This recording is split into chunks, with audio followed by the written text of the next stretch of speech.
Ladies and gentlemen, welcome inside the Clark Athletic Center on the campus of UMass Boston. We have a doubleheader of basketball action for you tonight here at the Clark between the host UMass Boston Beacons and the visiting Owls from Keene State College of Keene, New Hampshire. I'm Mike Abelson. I'll be piloting you in the proceedings tonight alongside Gigi Braga and Gigi, two teams trending in opposite directions, both looking for the win. You'll look at their records right there on your screen. Keene State coming in at 1-8.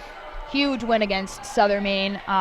We'll talk about that throughout the entire night. Heen Tatch, just buzzer beater three-pointer just to, lead Keene State to their first LAC win of the year. And then on the flip side, you got UMass Boston standing at 7-2, tied for second place. Keene State downing Southern Maine really helped UMass Boston in those rankings. But as you said, they're trending in different directions, and this is going to be a huge game. I don't think that UMass Boston can really underestimate Keene State and their potentials. They've played a couple of games super close. They played a super close game to Western Connecticut State, lost by a three-pointer from Jancy Sherwood, played really tight against Southern Maine, and I think that they're a little bit on the come-up here, so UMass has to bring their A game out. Yeah, and you want to talk about the come-up, talk about players of the game.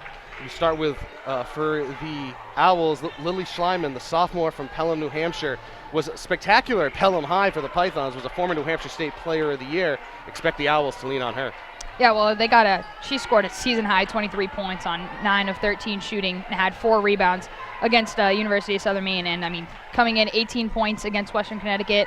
Yeah, she's a real deal. She's one of those players that I think she's going to have a great matchup. You see Alicia Quinones there, a little more of a role player for the Beacons, only averaging 3.4 points per game. But she's one of those, she's a tough player. You see her go down a couple of times, and she looks at coach and says, no, I'm staying in the game. I'm here to help my team come up for the win. And that's exactly what she did when they played Western Connecticut. Turned the ball over, got a steal on the other side, found Gianna Williams for the layup, and that's what led the Beacons to beat the Colonials. So, two great players, and it's going to be really interesting how that whole matchup rolls up. I wouldn't be surprised if we see Joey Grassi playing on Schleiman as well today. You talk about, Schleiman, team's leading scorer, a shade under 10 points, coming off a great performance last time out. But Quinones is part of this really balanced UMass Boston team. I know they've been fighting, trying to mix and match some lineups, fighting some injuries. But, going back to the turn of the calendar, they lost to Scranton, lost to Bridgewater State very badly in both games, by 31 in one game, by 24 in the other. Since then, they are 5-1. 4 of those wins are in conference. They did lose to Southern Maine. They lost to Southern Maine by 14, the same team that these Owls beat last time out. And that's what makes the Little East Conference such a competitive conference to be a part of. Right now, UMass Dartmouth sitting at the top at 7-1, but Southern Maine and UMass Boston tied at 7-2 apiece, and that's a huge key factor. The Beacons beat UMass Dartmouth 75-72 a couple weeks ago with Jelani Jackson's game-winning three-pointer as well. So it's kind of a toss-up. You can't really say that one team is going to be, as you see there on your screen, you can't really say that, one team is going to run away with the LEC. You can't really say that. Obviously, there's a fight between a couple of teams. UMass Boston lost to Eastern Connecticut with their first LEC loss of the season, and they're standing in 4th place as well. So, can't really foreshadow what to expect. You look here at the table. UMass Boston sitting tied with Southern Maine, just half a game out of first. Keene State dead last. They're in 9th, but they beat Southern Maine. So you don't know what you're going to get here in this league, especially when you're playing 2-3 games a week. And so the Beacons can't play like they did against Bridgewater State, falling flat in their face to start and then trying to claw out of a hole. They need to get out early.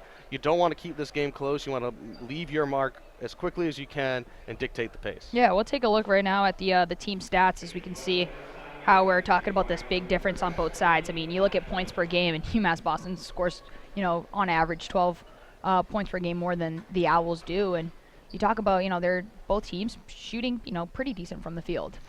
The big thing is that three-point field goal percentage for Keene State. You can't be making 26.4% of your three-point field goals. You need to find some way to consistently hit from three. Schleiman can do that. 1,000-point scorer in high school. She can go inside. She can go outside. Incredibly talented. Something else, you look at those turnovers per, you're averaging, a turnover almost every, 120, 130 seconds. You have to find a way to cut down on that. Well, I think that both teams, that's where they lack a little bit in their potential is their turnovers per game. I mean, matching up pretty well, the Owls and the Beacons on both sides. And I think that's going to be a huge, and that's mostly in part to the pace of play that the Beacons play at. You know, they love to run up and down the court. You're going to see players like Tahjai, Mazyck, and Salani Jackson just completely running up and down this court like they do.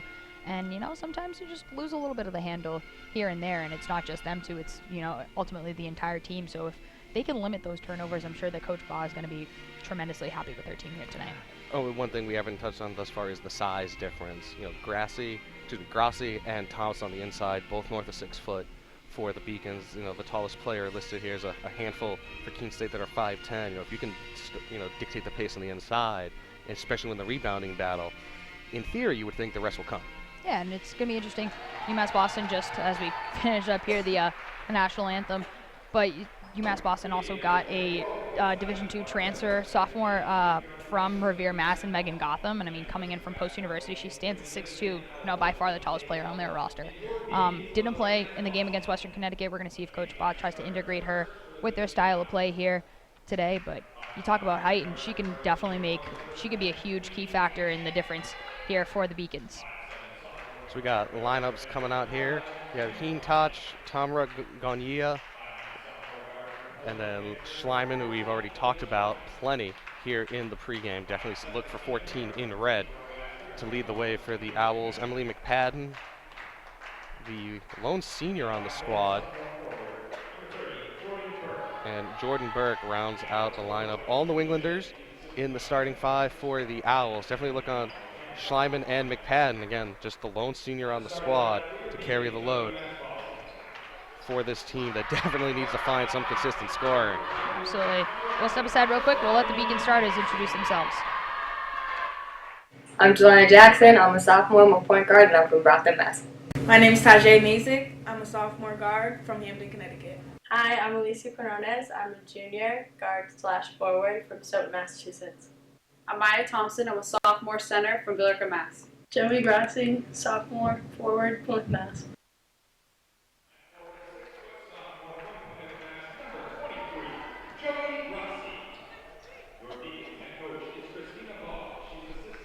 Take a quick look as the Beacons finish their lineups. We will take a look at team leaders for both the Owls and the Beacons, and we've said her name quite a bit. There's a lot of Schleiman on that list for the Owls. Yeah, and then you look on the flip side, and there's a lot of Jelani Jackson there as well. And you know, this has been a season of Jelani Jackson, and she had to play a little bit of that backup role last year with the great Lydia Vital transferring in from Keene State, two-time defending defensive player of the year. So Jackson knew her role, and then Coach Baugh put the ball in her hand this year and said, hey, you're going to be our point guard and you're going to lead our offense. And she took that wholeheartedly and said, let's do it. Averaging 15.3 points per game. I mean, 55.2% from three-point range is ridiculous. She's a girl. She can do it all. She loves that little floater that she has, but she can also step back and shoot it. And as I said, Lily Schleiman just all over the board for the Keene State Owls. And, they're really going to be dependent on her. And that's the thing that if you're the Beacons, try to get her into some foul trouble here and there if you're trying to run away with this game. So we get ready now.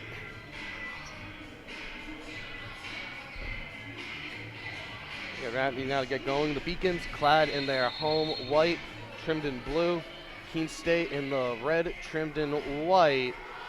Ball's in the air. We are off and running here as the opening tip. 1 to Toch. Ball over to Gagne. Inside to McPadden. Excuse me, no, that's Jordan Burke on the ball. Burke back out to Gagne. Gagne drives it herself. We're going to call, looks like a touch foul on, what's this on Quinones? They're going to give that to Tahjai Mazyck, and that's the thing. Past couple of games, Mazyck's gotten a little bit into foul trouble. I mean, she's one of these players that's so important in the Beacon scoring. First in the LA season, field goal attempted with 123. And right off the bat, there's a basket there by Tamra Gagne, puts the Owls up early. First basket on the first possession. Here's Jackson, pushes it over to Grassi, back to Jackson. Quinones over to Mazyck. Mazyck almost loses the ball. Quinones drives it, stops it, kicks out to Jackson. 10 on the shot clock. Jackson drives, draws the contact, and the block. Jackson drives the lane hard, gets the contact, draws the foul. She will shoot a pair. Jelani Jackson, as we mentioned before, she loves that little floater shot, and she's so quick that she can get by any player. I mean, we've seen her dribble through 4 or 5 players at a time and just release that ball. A little floater usually goes in. First one rolls around and drops in.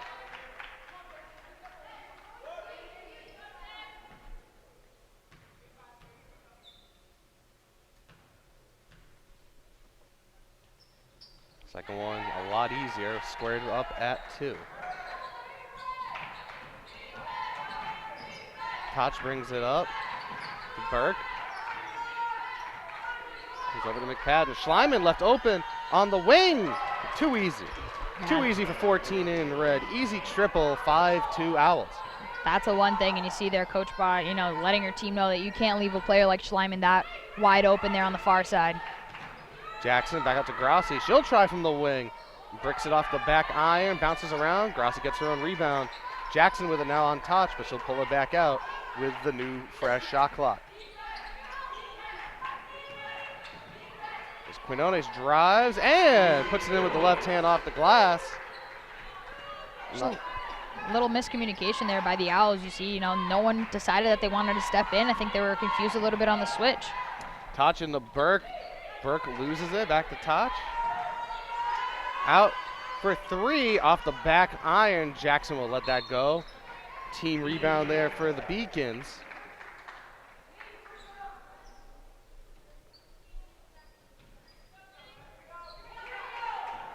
And we restart here. And Mazyck will bring the ball up now for UMass Boston. Mazyck, Jackson. Jackson floats it, drops it. There you go, and again, too easy for Jelani Jackson. You talk about Schleiman being left wide open, but Jelani Jackson, you can't give her anything more than, a handful of space, and she's going to take that ball straight to the rim.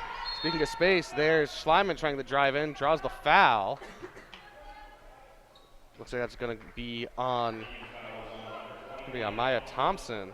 Our first time saying her name tonight here during the game. First substitution, that's Jenny Friedman coming in. Yeah, now you got, you replace Tosh for Friedman, and both players who lead this Keene State Owls team in assists per game with 1.9. And there's a traveling violation on Schleiman. Got a little too high there, slipped the pivot foot. So turnover to the Beacons.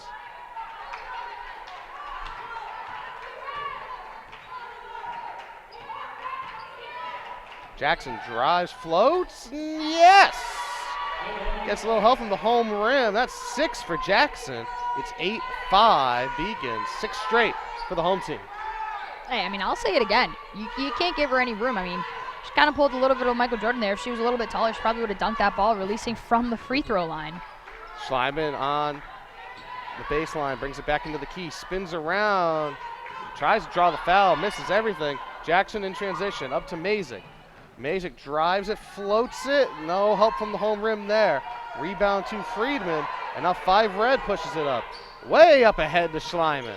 Back out to Friedman, open for 3, that's short. Ball tipped out of bounds, that will go to the Beacons. Keene State had a chance to slow it down right there, run a possession. Very poor shot selection there from Friedman. And you see there Coach Keith Boucher just really relaying that to his team that, great opportunity in a wide open shot, but you got to have a little bit more confidence when you're going up and you're that wide open. Your team's got to do a better job of rebounding that as well. But I think a big key thing for him was the shot selection there on that possession. There's Mazyck from the baseline. Can't get that. The foul called on Grassi. That's the 3rd foul already, just 3.5 into the game on the Beacons. We have substitutions in Gianna Williams and Jamie Staples into the game. I believe that they just called that foul on Maya Thompson, and if they did, that's our 2nd already. Oh, that was on Thompson. Oh, wow. Yeah, Maya Thompson's got 2 fouls on her already. We saw her get into a little bit of foul trouble against Western Connecticut, and that's something that the Beacons really don't want to see from their starting center. Friedman drives the lane, was up and under, draws contact, no call. the shot clock reset, and the shot clock's not even going now. Coach Boss screaming that there should be no reset. Took far too long from the crew to realize there should not have been a reset, and they reset the shot clock down to 14. That's a little bit of a momentum killer there for the Beacons. Now, Coach Baugh just getting a little bit upset there that stole the momentum away from her team and letting them, reset their possessions. Still only 14 on the shot clock, and they draw an offensive foul here on Friedman. Said she threw an arm bar right there. That will send the ball the other way, so Gigi, while they may have broken momentum, wound up working out for the Beacons right there. Yeah, and they get the ball right back, and see there, our sports information director, Seth Orensky, dealing with the shot clock today, He knew he messed up on that one a little bit there, but happens to the best of us. Well, you should know the sports information needed here, especially if he's the director of all things. Ball out to Grassi. Back out to Staples up top. 15 on the shot clock as he spin it to Jackson. Jackson drives it on Friedman. Oh, Friedman pokes it from behind. Transition here for the Owls. Friedman's going to take it herself. Draws contact. Lays it up. No foul, but that basket counts all the same. 8-7 as now Jackson's pushing it quickly up to Grassi. Staples drives on Schleiman. Out to Quinones. Yes! Phenomenal jump shot just inside the three-point line. 10-7 Beacons. Yeah, Alicia Quinones is one of these big role players for the Beacons. You're not going to see her, going off for 20 points or what it may be on a regular night, but she's one of those players that plays tremendous defense, and, she's going to be running up and down the court with the ball every time. And speaking of tremendous defense, Jackson with the steal. Back out to Staples. Staples, slid the foot, so that three attempt won't count. 5:06 here in the first quarter. Substitutions all over the place.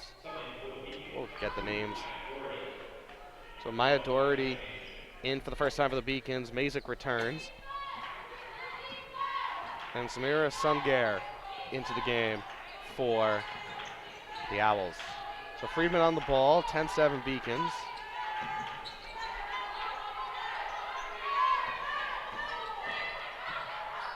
Ball down low. Sungare inside, misses everything. Williams pulls it out of the sky. Here comes Staples. Staples out to Doherty. Doherty sends that almost off the side of her face. And that takes us to our first timeout of the game. Beacons 10, Owls 7 on the Beacon Broadcast Network. We'll take a quick look here at the keys to the game here for today's matchup. And you see there, key in on Schleiman. I mean, that's a huge part of the aspect of the game that the Beacons are going to have to, focus on. And, the thing is, the second possession, they give up that really bad three to her. Leave her wide open. I mean, anyone could have made that shot. Slyman, of course, is going to drain it. But since then, the 3 or 4 minutes since, she hasn't done much of anything. They've done a really good job. They drew a traveling violation on her. They're really making life difficult for the Keene star. We're talking about the size advantage as well. Hasn't really been in play all that much. Williams has gotten a couple rebounds, but it's been a lot of messy basketball, which really kind of negates the inside advantage.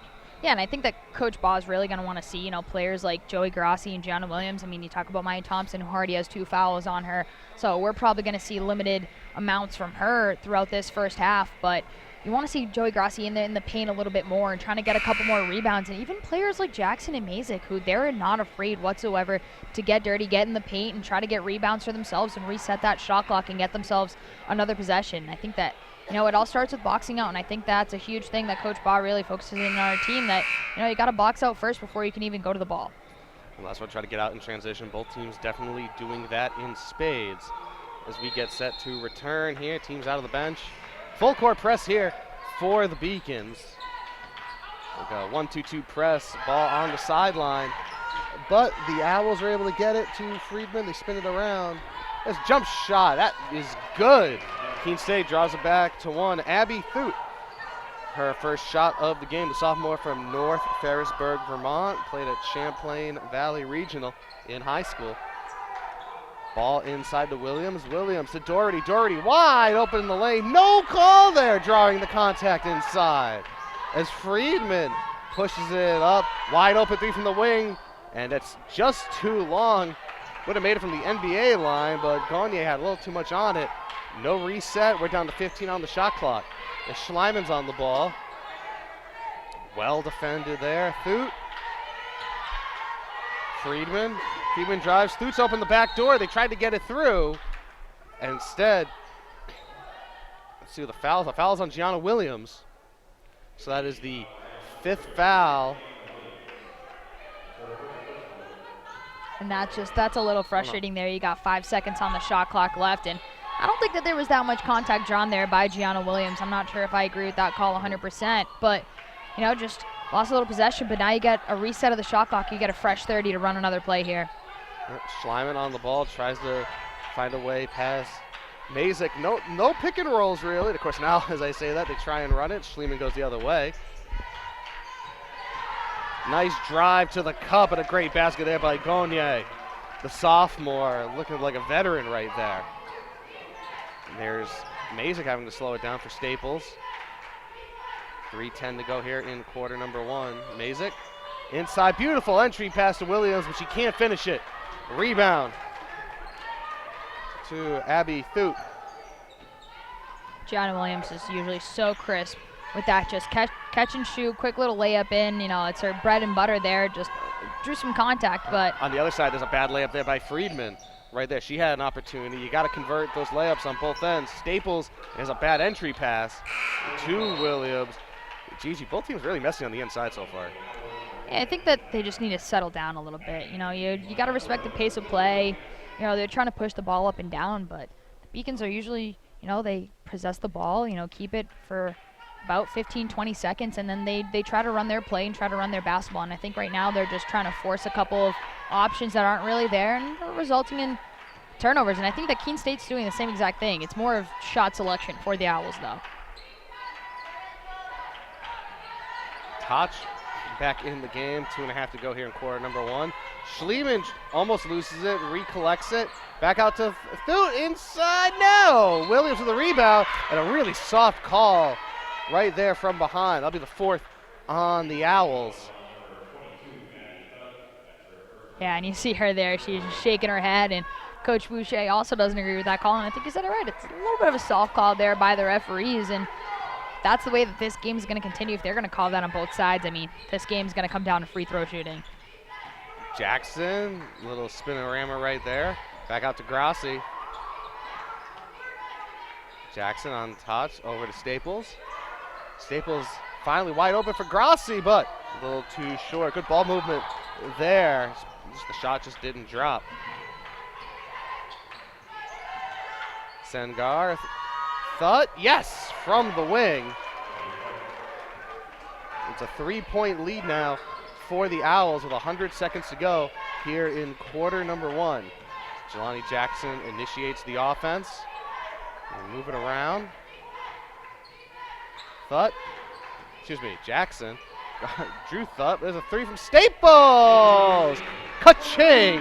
From the wing. We're squared up at 13 with 80 seconds left in quarter 1. That's a deep 3 there by Jamie Staples. That was borderline an NBA 3 there from her, but again, just confidence in her shooting. And you see the Beacons, there was only one player in the paint, and that was Gianna Williams. Everyone else was lined up outside the arc, and Staples just taking it into her own hands and knocking down a 3, getting her team right back into this game.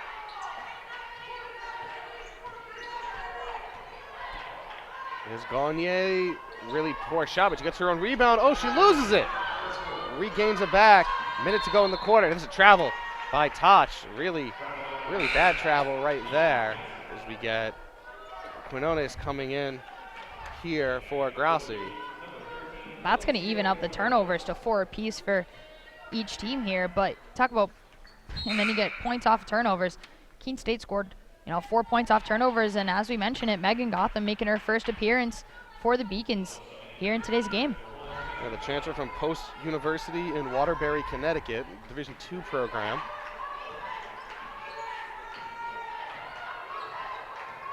Ironically, I think they're also called the Owls themselves. And there is a traveling violation on her first touch of the game, which will send the ball back to the Owls with 40 seconds to go in quarter number 1. So Tahjai will bring it up over the timeline. And run it, a play for Schleiman.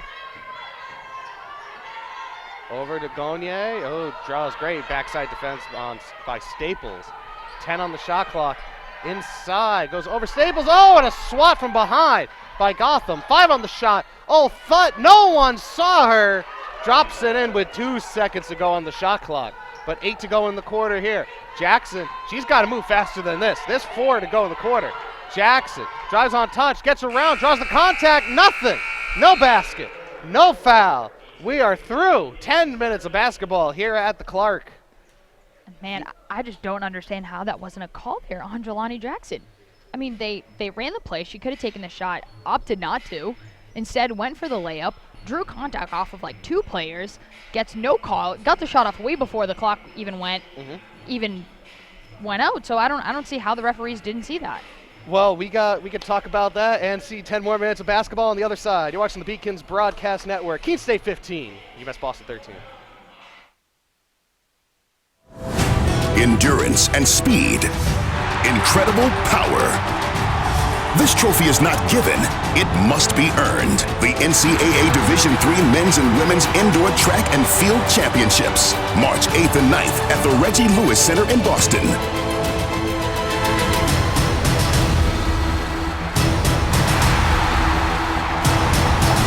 Visit ncaa.com/tickets to secure your seats today.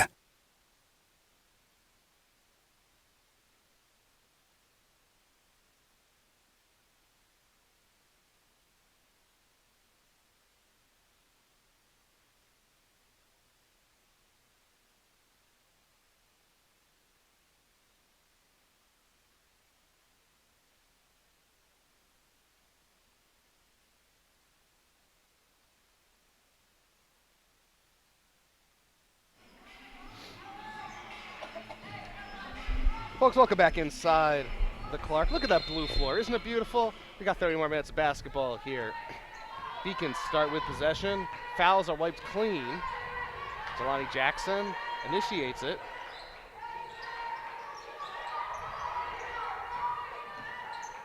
Bit of a matchup zone here by the Owls inside Gotham. Oh, gets poked away. Collected by Burke. And here comes Toch. Up ahead, leaves it for McPadden. Back to Toch. A lot of space on the inside if Keene State can get there. Real mismatch down there. Burke, oh, and they can't save it. Burke on Jackson was a good defensive mismatch for the Owls inside the Mazyck, coast to coast to the cup. We're square to 15. That basket there by Tahjai Mazyck marks 201 points for her on the season. Getting past that 200 mark. Last season she had 100 points all season long, so already doubling that, and still got a couple more games to play here for this season. So great sophomore season that Mazyck's had already. 6 more regular season games for the Beacons, plus Little East Conference Tournament and potential NCAA tournament games after that as well. Offensive foul on the Owls. That foul is going to go on a moving pick on Emily McPadden. So it'll be a side out here for the Beacons as Gotham sits and Gianna Williams returns. Those moving pick fouls are ones that, as a coach, you're like, you have to drive you mental. Yeah, it's you don't want to get that. It's like a silly reach-in foul that you get called in the front court. There's no need for it whatsoever. You're just trying to get your momentum back and try to run it through. Happens every once in a while, though. Yeah, you don't want to be taking fouls from the offensive end, 25 feet from the cup. Williams drops it back to Grassi. Grassi drives Mazyck on the backdoor cut. Yes! Gets help from all sides of the rim right there. Beacons take the lead 17-15, 2:03 now for Mazyck on the season. As now Toch has the ball. Jasmine Mitchell also in there. The junior. She's got the ball in her hand from Meriden, Connecticut. Southwest Connecticut. Not a kickball, calling it a deflection. So not a backcourt violation, but 7 on the shot clock. Mitchell gets a pick, floats it up, misses everything. That would have been a violation as well. No rim for the Owls, but the ball up ahead. Mazyck to Jackson. Jackson across to Quinones. Quinones drives around Burke, can't get it to drop, but she draws the foul on the sophomore.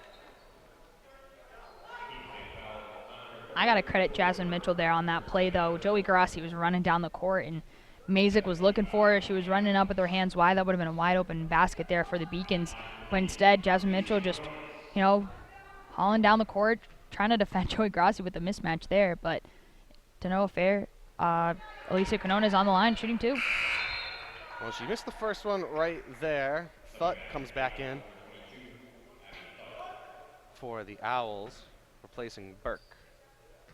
So one more for Quinones. Long and scooped by Mitchell. She's going to push it. Mitchell tries to step by Mazyck. Couldn't cross her over. Dumps it back to Tahj. Tahj spins off Jackson. Almost traveled. Poor shot attempt. Rebounded by Grassi. Jackson ahead to Quinones. A little too ahead to Quinones as that gets the end line. Out of bounds to the Owls. Friedman into the game now for Tahj. Well, you talk about a lot how the momentum switches, and at the beginning of the season, you can't really compare games at the beginning of the season to later on in the season. And the first time that these two teams played was November 28th, and UMass Boston won 69-50. The Beacons outscored the Owls 18-6 in the first quarter. This time around, Owls 15-13 at the end of the first quarter. So, you can't really say how this game's going to go. I mean, you got a tight matchup right now. Yeah, no one's even at 18 yet. Oh, Euro step by Friedman draws the contact on Williams. So Friedman to the line. Friedman, a freshman from Northampton, New Hampshire. Played at Winnicott Regional High over in Hampton. Phenomenal girls basketball program over there. So Friedman will shoot a pair. Gotham and Schleiman coming in after the first one. This one rims out. They're going to bring back Maya Thompson, Oh, actually. Maya Thompson, yeah. I thought that was Gotham coming in real quick. I didn't think we would be seeing Thompson. Neither did I, but half. Gianna Williams already got 2 fouls on her as well. So Coach Bob playing a little risky there, sending Maya Thompson out. I'm sure she's told her. It's a lot of juggling in that front court right now. Yeah, I'm sure she's told her that she knows as well. She's got to watch herself a little bit here, try not to get too deep into foul trouble. But if you're the Owls on the offensive side, you're going to try to hone in on Thompson, try to get her to draw her third. Well, Thompson on the ball, and the traveling violation immediately for 20 in white. Send the ball the other way. So the Beacons will pick it up in the half court as Friedman will take it up. Friedman, Thut, Mitchell, Schleiman, and McPadden out there for Keene State. And there's an offensive foul again, moving pick called on Schleiman.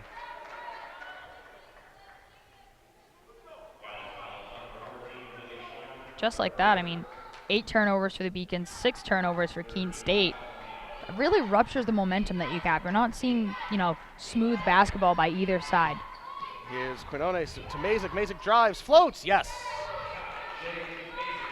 Mazyck, so you talk about good basketball. Number 12 in white has been providing it up and down the court here so far. 19-16 to the Beacons. 6:20 to go here in quarter number 2. Friedman drives her left hand. The ball gets stuck in the rim, so it's a foul on, I think that's going to go against Thompson. If that is on Maya Thompson, her third on a body contact foul. So it'll be, as they're trying to get the ball back, they finally do. So Gotham will check in for Thompson. Probably can expect to see her finish up the half as the center for this team, as Thompson's sitting on 3, and ball is going to sit her the rest of the quarter. She'll come out after this shot. Friedman, that's long. Well, you mentioned soft fouls here and there, and I'm sure the refs have a much better view on the court than we do up here, but didn't know if we drew that much contact there. Second one drops in for Friedman. Jackson.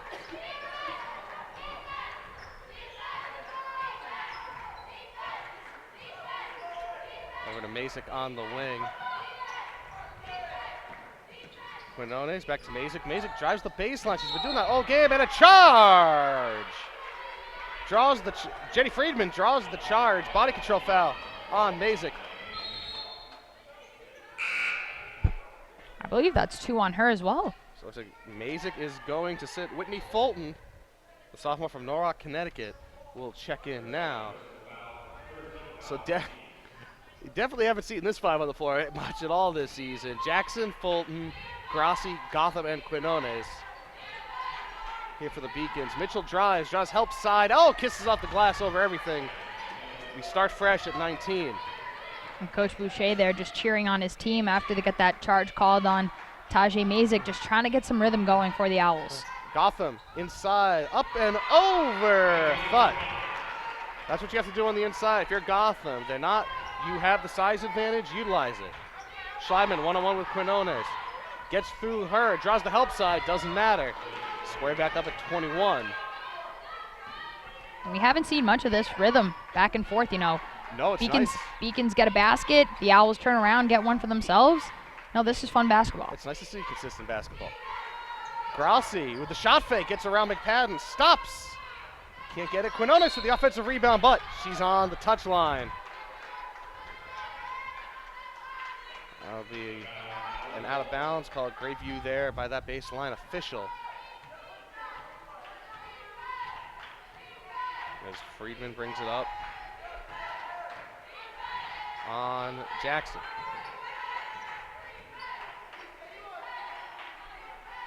Schleiman looking for anything. Oh, gets Mitchell inside.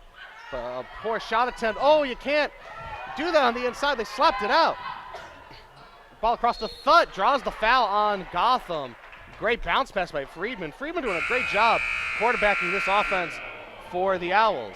So with 4:36 to go, here in quarter number 2, we step aside, squared up at 21. On the other side, Jenny Friedman has a pair. You're watching the Beacon Broadcast Network.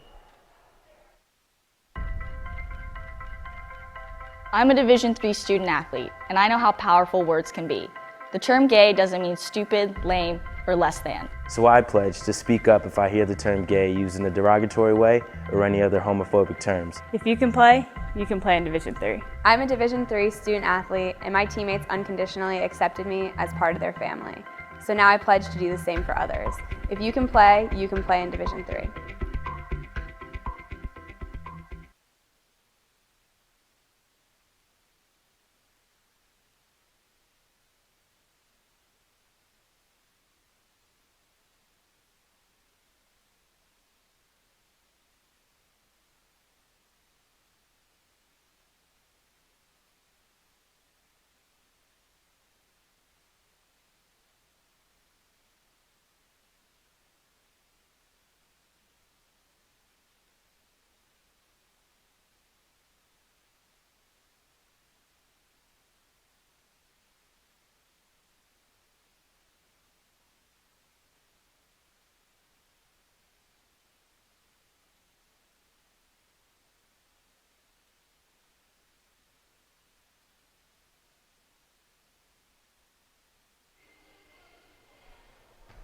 Welcome back inside the Clark Athletic Center. Mike Abelson alongside Gigi Braga. High atop. Well, as high as we can be. We're not that high up here on the concourse as Thut misses her first free throw of the pair. 4:34 to go here. 4:36, excuse me, in quarter number 2. She makes a second, so the Owls back up by a point. Jackson to Quinones. Jackson was white hot early. It has cooled considerably since. She's going to try getting past Friedman. She can't. Back to Quinones. Now Friedman goes on Quinones, and I think Coach Boucher is asking the referees to have a talk to each other.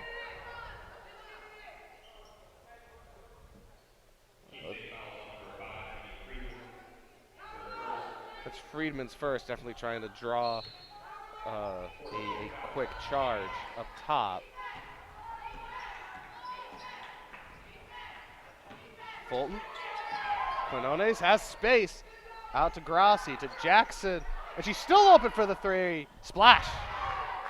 Timeout for the Owls. It'll be a 30-second timeout called by Boucher over on the visiting sideline. He just cannot be happy with the defense that possession. That was very poor defense, especially considering that Jackson loses the ball regains possession, and no one had closed out on it. Yeah, we'll take a look at that at a replay coming up, but when you talk, I mean, you mentioned it, she bobbled the ball, probably had about 2 or 3 seconds of it. See there, Quinones on the drive, kicks it out to Grassi. 1, 2, no one. No one is there, and honestly, Thut is coming out all the way from the LEC logo. So even the people closest to her, all 6s and 7s, very confused for the Keene defense right there. Probably not the worst timeout to take right there if you're Boucher.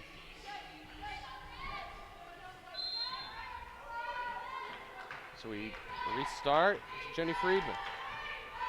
Friedman, the freshman's been a spark plug all game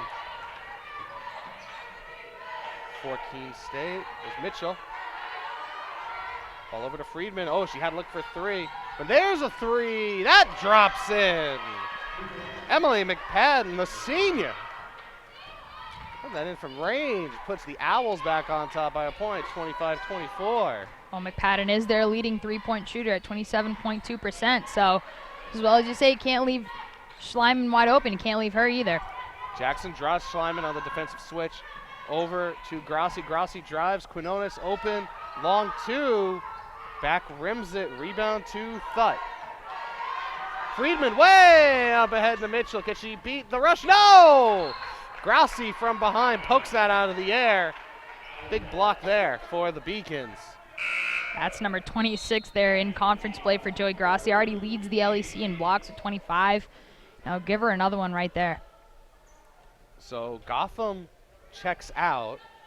JB Staples checks in, so a very small lineup, guard-oriented lineup here for the Beacons. The final 3+ of the first half. Friedman gets the pick from Thut. Back over to McPadden. Quick 3. Rim, back rim, moves around. Mitchell with the rebound. Oh, and Fulton steals it away. No foul on the fall right there by Mitchell. Jackson with it. She had space. Over to Fulton for 3. Yes!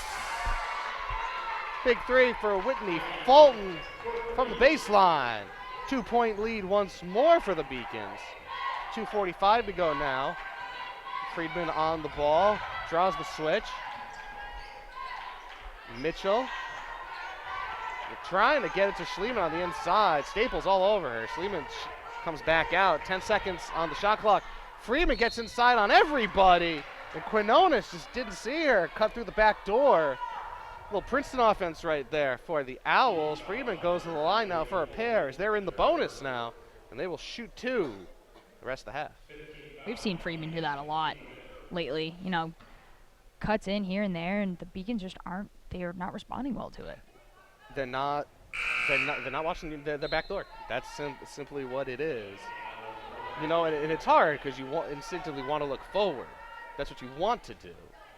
And at the same time, they're running, circles behind you. But Friedman did miss both. That's going to stay here. That should stay here, and it will. As the ball went off Jelani Jackson. So 2 missed free throws by Friedman. But she gets the Owls into the bonus for the rest of the quarter and an extra possession for added bonus. Nice pick by Thut to draw a matchup. Oh, deflected out of the air by Grassi. Here comes Staples. She'll slow it down, drives it, kicks it to Fulton. Fulton to Jelani Jackson. Jackson inside. There's a foul on Grassi. We're gonna call a forearm on Grassi. Her and Friedman were really battling down there. Joey Grassi standing at 6 feet, and Jenny Friedman not far, 5'8", but you saw them two battling over there, and I think Joey was just a little too much of the elbow there on the push-off. Friedman, I'm sure the Keene State coaching staff would describe her as a real energy player. Schleiman drives it, misses it, but Friedman right there keeping it alive. That's what the Keene State staff would call Friedman. I think the rest of the LEC for the next 4 years is going to call her a pest, because that's the type of basketball she plays. She is a fantastic player. As we have a whistle. The reset. I think they're talking about the shot clock again. I know. They're calling it a missed shot clock reset. There was no shot. The shot clock's now at 23. So we'll see what they cut it to bring 20. it down to 20. So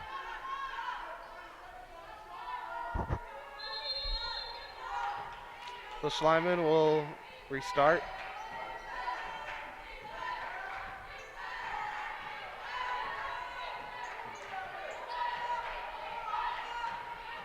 Friedman stutters, drives around Grassi, gets blocked.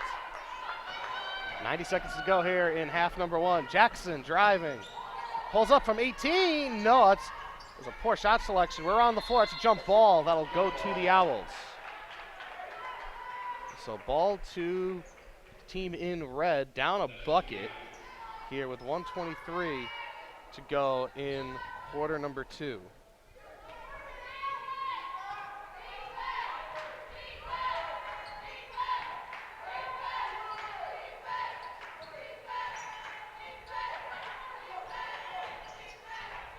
Friedman, 15 on the shots, 65 in the quarter. Thut from 17, off the back iron, rebounded to Grassi. 1 minute left in the first half. Fulton to Jackson. Jackson will reset. Jackson pushes it to Fulton, 12 on the shot clock. Inside to a wide open Grassi. Oh, she can't get it. Offensive rebound. Gets that to drop. 40 seconds left here in the first half. well, finally the Beacons got an offensive rebound. I mean, Keene State's leading them 9-3 in offensive rebounds. Yeah, and converted it. Wide open offensive spread here. Leading it for Schleiman. Back out to McPadden. Freeman tries a backdoor cut again. No ball to her. Schleiman drives, spins to her right hand. Former Miss New Hampshire high school basketball showing it right there. 29-27. Shot clock off. 6 seconds on the clock. Jackson drives, floats it underhand. That goes. We are at the half. Salani Jackson with a little cherry on top of the first half here at the Clark.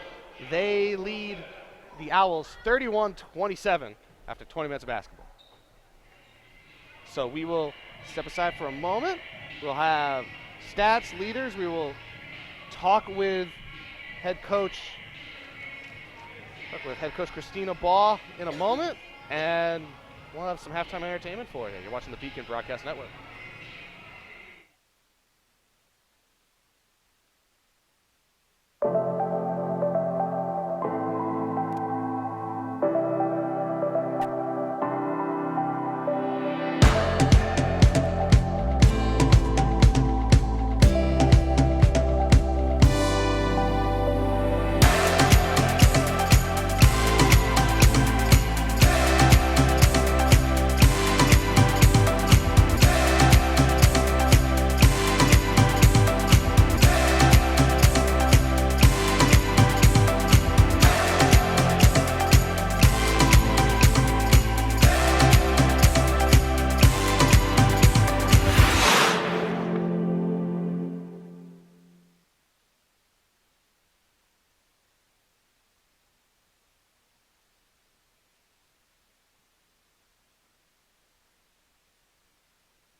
Here courtside with UMass Boston head coach Christina Baugh. Coach, real herky-jerky first half, I think is a good way to put it. What did you think of your team's performance overall? Defensively, one-on-one, we're not disengaging and doing a great job of containing the ball, so they're getting wide open layups. A lot of paint touches right now. We're doing a good job of defending the three for the most part, but there's a lot of things we have to clean up. I mean, hold a pretty good team to 25. I'm happy with that. Offensively, we got to get to the line. We talk about getting to the line. On the other side, you've had a problem with fouls, especially in the front court. You've been juggling a lot of different front court lineups thus far. What's the plan in the second half? How do you try and balance those minutes against fouls? It's just post defense, man. We're 2 arms up, and we need to have an arm bar in the blocks. as well as boxing out a couple of them on offensive rebounds. So we just have to be better and be smarter. Coach, thank you so much. Best of luck in the second half. Thank you. Take care. Back up to you.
What do we mean when we say UMass is here for a reason? We mean that the 5-campus UMass system is the only public research university that the people of Massachusetts established to create better futures for themselves, but also for the Commonwealth of Massachusetts as a whole. It's a university that educates 73,000 students every day and graduates 17,000 graduates every year. We are the university that educates the workforce of Massachusetts. We're one of the state's 3 major academic research engines: research that saves and improves people's lives, and research that drives the innovation economy of Massachusetts. We provide services and economic opportunity to every region of the Commonwealth.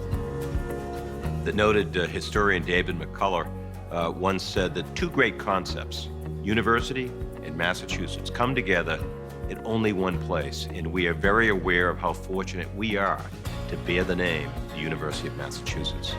We recognize that we are truly here for a reason, and that recognition inspires us and drives us every single day.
Back inside here, it's still halftime between UMass Boston and Keene State. We take a look at the team stats here, and despite those numbers being very glaringly, especially the percentages, tilted towards the Beacons, only a 4-point game, Gigi.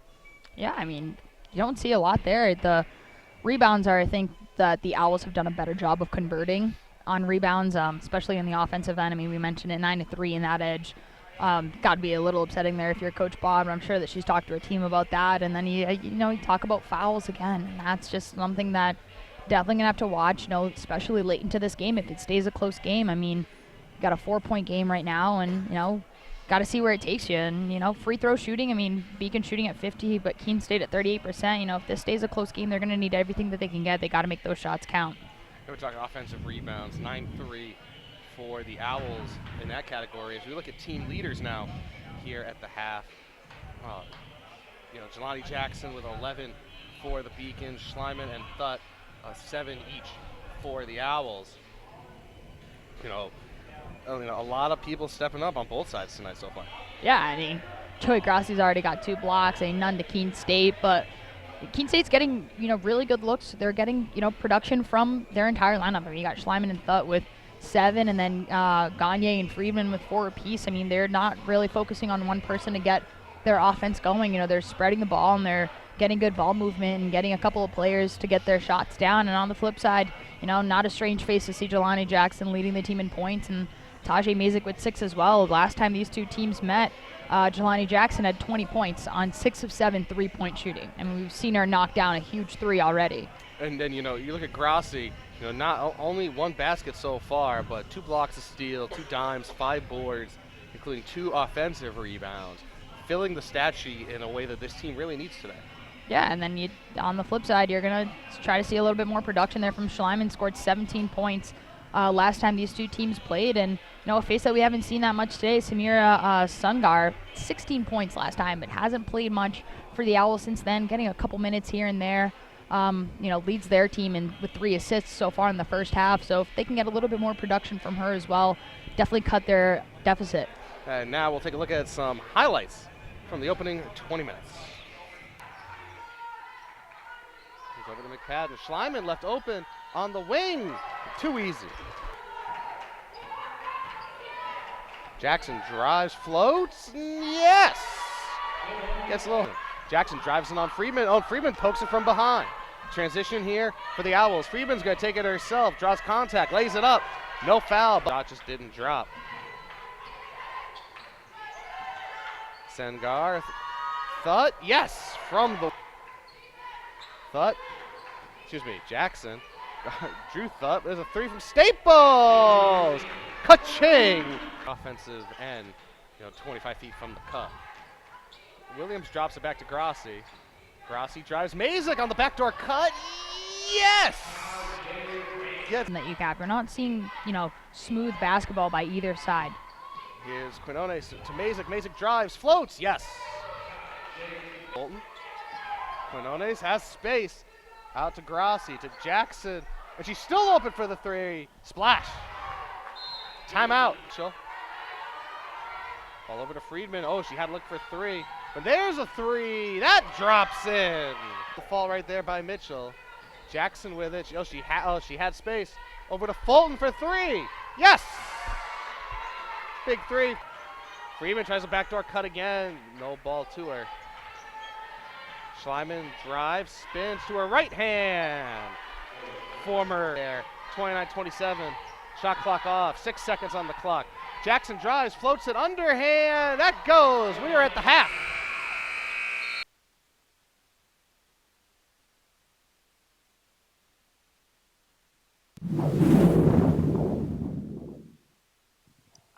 Coming in as a freshman, knowing that there was only 2 of us because 2 people went down, was a little difficult because it's a lot different from high school. I was coming off of being one of the leading scorers, played the whole game, and then was also a captain. So coming into a new team and a new dynamic, especially college basketball, is a lot different than high school.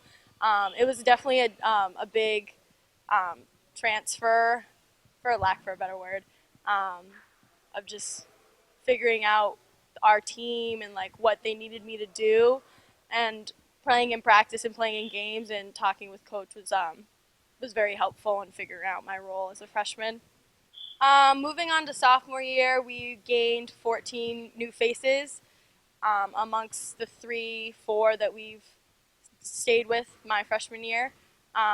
Was difficult too, as well as it's definitely different going in just by myself as a freshman and now coming in and not knowing anyone. Basically, my sophomore year is just like another change, but learning my role was once again something I had to do, and that came with again playing. And even if I stopped playing at the end of the year, it didn't really change who I was as a person and who I was as a player because we were all getting better. Well, yeah, it didn't really, my role really didn't change even if I stopped playing as much at the end of the year because I knew I was making a difference in practice, and when I was in the game, I was giving my all, and I was cheering on the bench whether I was in or not. I was a second coach or a third, fourth, however many coaches we had. I was another coach on the bench to see the floor and be an eye and help those who were in the game. My first 2 years were definitely both very different. As a freshman, I didn't really know much, and then as a sophomore, I had to grow up because we had 14 new faces and we had to show them the ropes. Even though we had 3 seniors, I still had to step up a little bit and become, grow a little more than I out of 1 year being on the team. So now that I know, like, in the shadows of Raven, Katie, and Lydia, I know, like, what makes a great leader and what makes their leadership made our team to get a ring, to go as far as we did.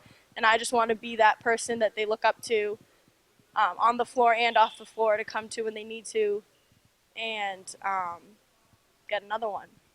Megan came down at WPI. It was definitely a hard thing to see because I've known her during high school, during AAU, and I've played with her before, and I know the talent that she has. So seeing her go down was just like a little.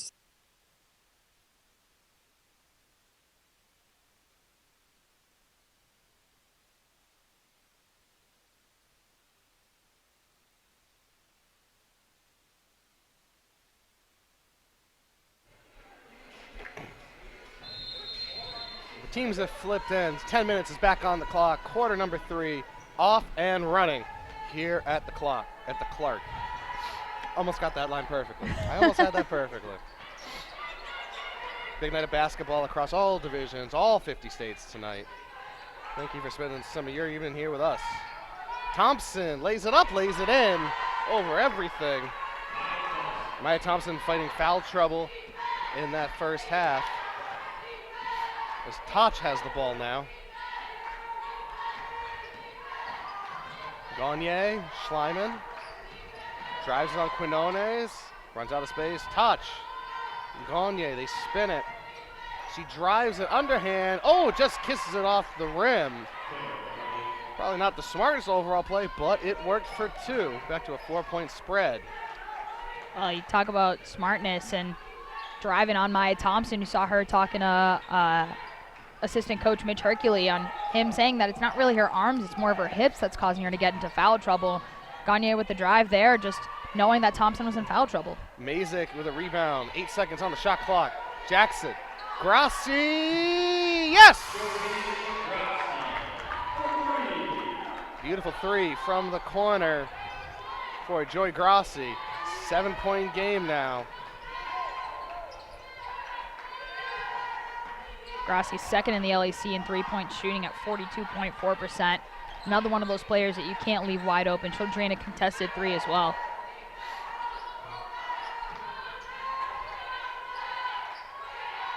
Gagne, 5 on the shot clock. She's stuck 20 feet from the bucket. Off balance. That's a bad shot, and that is a shot clock violation as the Beacons locking it down here early. 7-point lead. A minute 45 into the second half as Jackson will bring it up.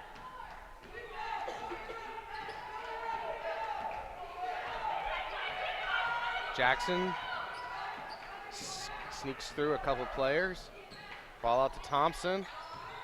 Thompson back to Mazyck. Mazyck to Quinones. Open from the wing. She got it. Big basket there. Extends the lead to 9 points now. Touch. Drives it. Pulls up on Thompson. Inside, stolen by Quinones. She leaves it for Jackson. Almost loses it. Right back there to Burke. Jackson to Mazyck, inside to Grassi. Grassi at the cup. She got that one. 11-point lead. Timeout. 30-second timeout by the Owls. That's a smart call. That's a smart timeout there by Coach Boucher, especially if you're the Owls. Beacons back-to-back possessions. Just the momentum you saw that they kind of ran away with it there. And, you know, they're getting it going right now. That's a great shot there by Joey Grassi. And on the flip side, Alicia Quinones gets a basket for herself and then a steal on the other end. Now you got to credit the Beacons coming out into the second half. They're not playing flat-footed. You know, they know that they got to score a couple of points here to pull away with this lead. I mean, the big thing here for the Beacons, don't let the foot off the gas, because you've seen it. Basketball, it's the oldest, most tried and true trope, really, that basketball's a game of runs. You jump out to an 11-point lead here. The flip side is that, you know, that lead can disappear as well, especially if you're not rebounding like you have been here in the first couple minutes of the second half. I think one thing that's really leading the Beacons in the second half is their ball movement. We saw in that Quinones play there that they're passing the ball, and you leave a player wide open like that. I mean, that's, you know, could be poor defense there by the Owls, just not being able to move their feet quick enough, but the Beacons just not holding the ball for, you know, 2 or 3 seconds. They're really just getting these passes left and right, and they're catching the Owls flat-footed. So we come out of the timeout here, the Owls with possession on the baseline. And Touch finally gets it restarted.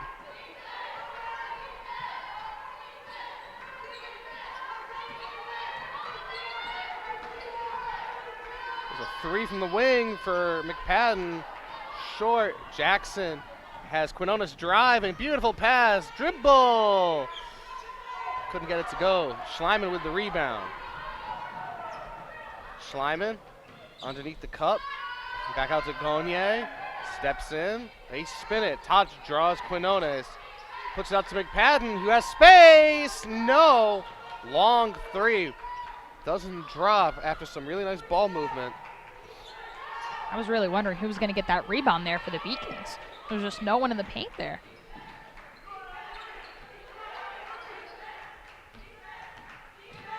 Says Grassi, these are from Mazyck. Mazyck cuts back in, gets inside, and gets the basket. A 13-point spread. Nice cutback by Mazyck to get around Gagne. Mazyck, sophomore guard from Hamden, Connecticut. You'll see that a lot from 12. She can just slide right through anyone, a couple of players here and there, and still has the strength to put up a shot. Schleiman with a shot fake, pulls up from three from the wing. No. Rebound, Quinones. Pushes Burke out of the way to get that one. Beacons pushing it. Mazyck draws the contact, and they're going to call a block. Very clearly a block there. No one was set. Let's see who that goes on. That goes on, I think, Schleiman.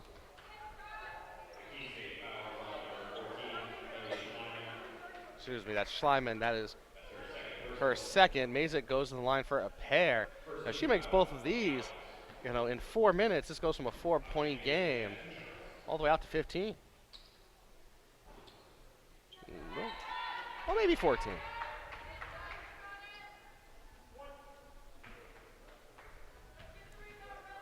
Mazyck coming into today's game, you know, shooting 40% from field goal range. She's third on the team in that. You know that she's going to put up a couple of shots, and a 62.8 free throw shooter. So if she goes to the line, you got to expect that she's going to drain a couple of shots.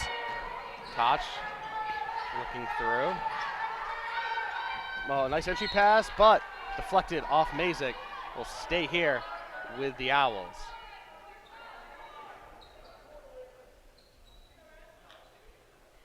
Discussions being had. Discussions being concluded. We restart. Baseline to our right. There's a three from the wing. That's off the back iron. Rebound to Thompson. The Beacons gobbling up rebounds like hungry hippos out there. Jackson Short. Thompson. That looked like a walk, but no call. And it's a jump right there as Tahjai and Mazyck line up. Tie it up, excuse me. That goes to the Owls. 5.5 to go here in quarter number 3. What was a 4-point game at the start of this half has expanded to a 14-point spread, 43-29. Schleiman drives, goes over. That's a walk. Quinones just stood her ground. She needed an extra step to go around her. So a turnover as Williams and Staples check back in for Mazyck and Thompson. Interesting to see if the Beacons can keep their momentum going with a couple of subs in and out of this game. You stretch your lead out far here into the third quarter. See if you can, as you mentioned, don't take your foot off the gas. Staples, Williams. Williams has to put that ball down. Quinones directing traffic. Across to Grassi, 9 on the shot. Grassi out to Jackson. She's got to do something. Floats, there's a bad shot off the back iron. Everyone fighting for it. No call, no whistles. Bodies tipping over. Schleiman scoops it into Gagne. Almost a walk, and they're going to call a foul on Staples. Let's see, is that a floor foul or a shooting foul? That is a shooting foul on Jamie Staples. We'll have those free throws for you on the other side. 4:43 to go here in quarter number 3. Beacons 43, Owls 29. You're watching the Beacon Broadcast Network. Endurance and speed. Incredible power. This trophy is not given, it must be earned. The NCAA Division III Men's and Women's Indoor Track and Field Championships, March 8th and 9th at the Reggie Lewis Center in Boston.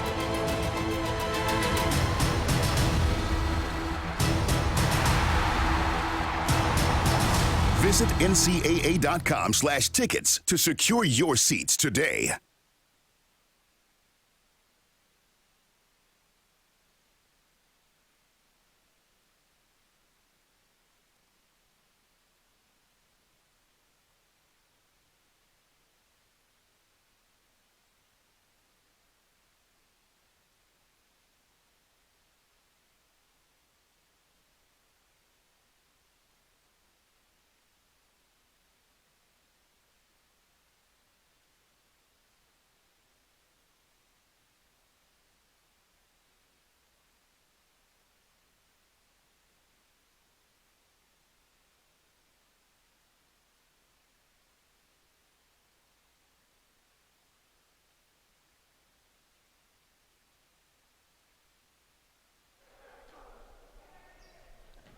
Back inside the Clark, Gagne at the line, shooting a pair.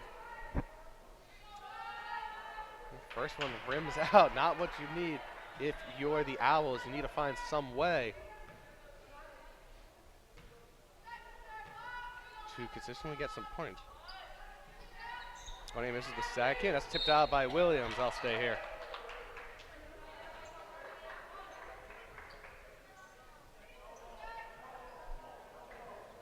So Tahjai will inbound.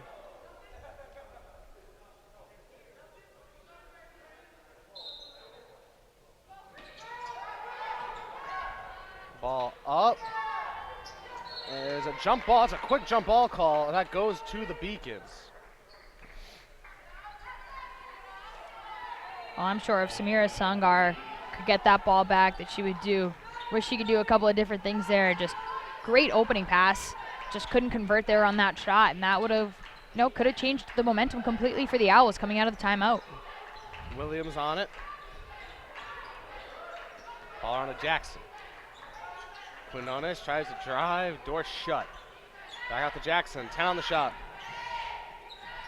Grassi swarmed by Sangar, and she travels. So the Owls defense coming back to life here, coming out of the media timeout. However, they're still down 14. And Tahjai will start it.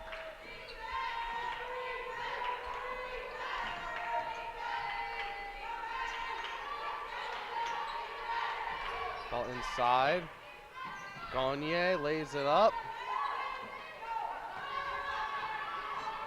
Ball up ahead to Quinones. Quinones stops on the baseline. Staples. Oh, Jackson open on the wing. She gets it. No. She gets her own rebound, a 25-foot rebound. Back out to Staples. Quinones with it. Go reset it, spin it around to Jackson. Very little off-ball movement for the Beacons here. Grassi got poked in the face. Oh, Grassi has out of the play here. I think she may have had a contact come out. There's a blocking foul.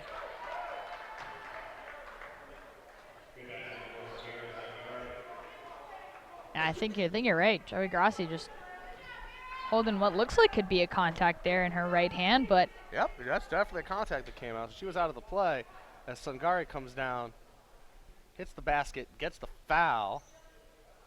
Very chaotic, unsettled situation. that's going to be 2 on Gianna Williams now. So you got Williams with 2. Thompson's got 3 already on her, and Tahjai Mazyck has 2 already. So if you're Coach Baugh, you know, you're wondering here and there what you got to do with your team to limit these fouls. And they're going to have substitutions as Mazyck and Fulton check back in. Jackson and Quinones come out. So the backcourt will be Fulton, Mazyck, and Staples. It's actually 3 on Gianna Williams.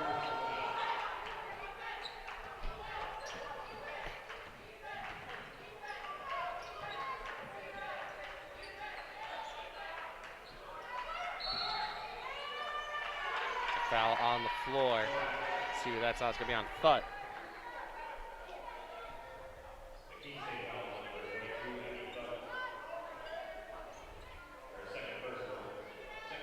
That's going to be 2 on Thut. So you got Schleiman with 2, Thut with 2, Jordan Burke has 2 as well.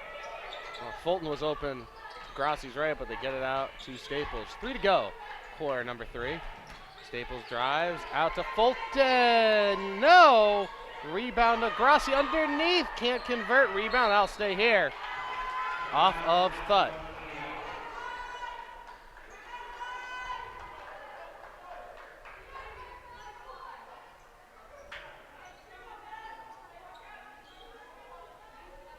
So Mazyck will inbound for the Beacons. 28 on the shot clock. Out to Staples for 3. Oh, it's a really bad shot. No foul called on that contact. Football pass ahead from Schleiman to Sungari. Yes! Sungari ran out of her shoe. Literally. Ran right out of her left shoe. She's going to just slide that back on. May not be the tightest fit, but it'll work with 2:39 to go here in the third quarter. And just like that, Keene State can see the Beacons once more over the horizon. They're down 9. And that's a carry on Staples.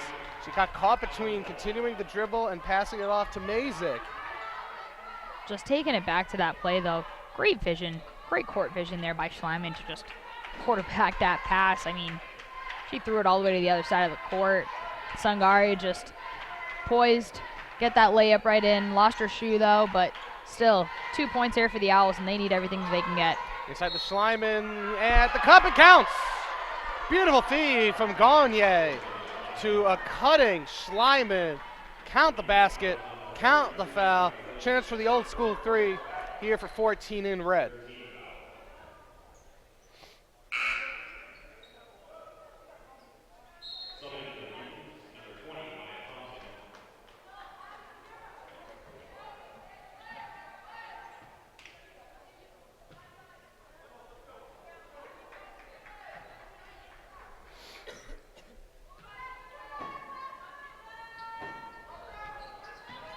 Schleiman misses, rebounded to Fulton.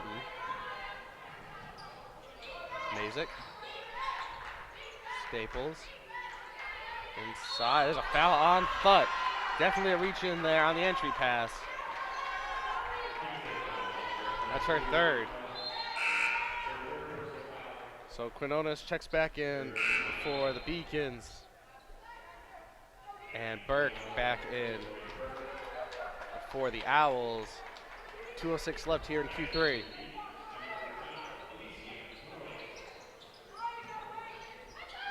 It was a strange pass, but it got through to Quinones. Staples running the offense here. 20 on the shot clock. Staples to Fulton. Fulton draws the block on Schliemann, and I'll send her to the line. That puts the Beacons in the bonus here. That's the fifth of the quarter on Keene State. Friedman checks in, but now you got Schliemann's got 3. Tutt is 3. And you got a whole fourth quarter left to play, and Owls have done a great job of narrowing this lead down. Yeah, they have it down to 7. Oh, excuse me, that was only the 4th foul, so not a shooting foul. Ball around, Fulton.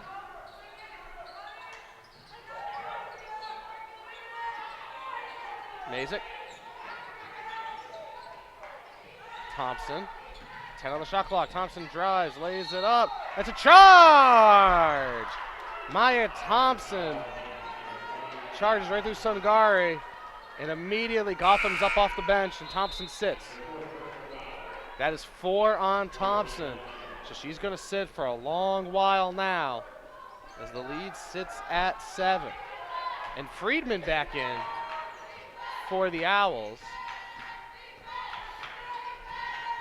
Friedman to Burke.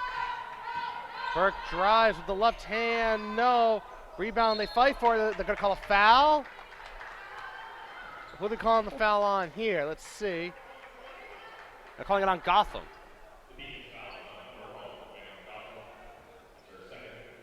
That's Gotham's 2nd of the game. So it's shooting fouls now for the Owls.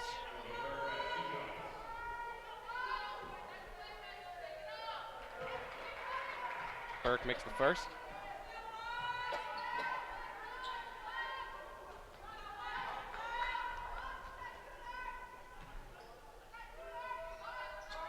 Makes the second. Wouldn't have mattered anyway. It would have been a lane violation on Quinone, so she would have had a 3rd shot. But it goes in. Counts all the same. Back to 5. This game was 43-29. It's now 43-38. Staples, underhand, no. Rebound to Gotham, yes. Timeout.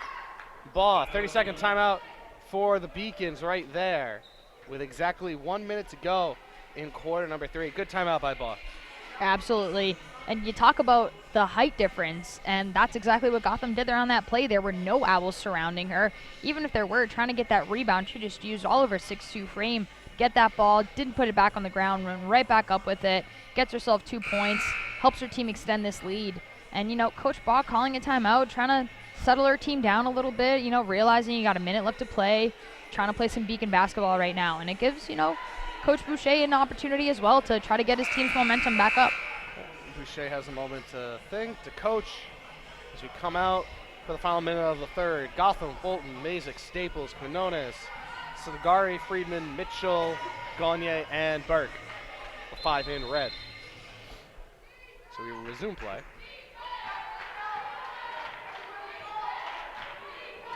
Friedman over the midline.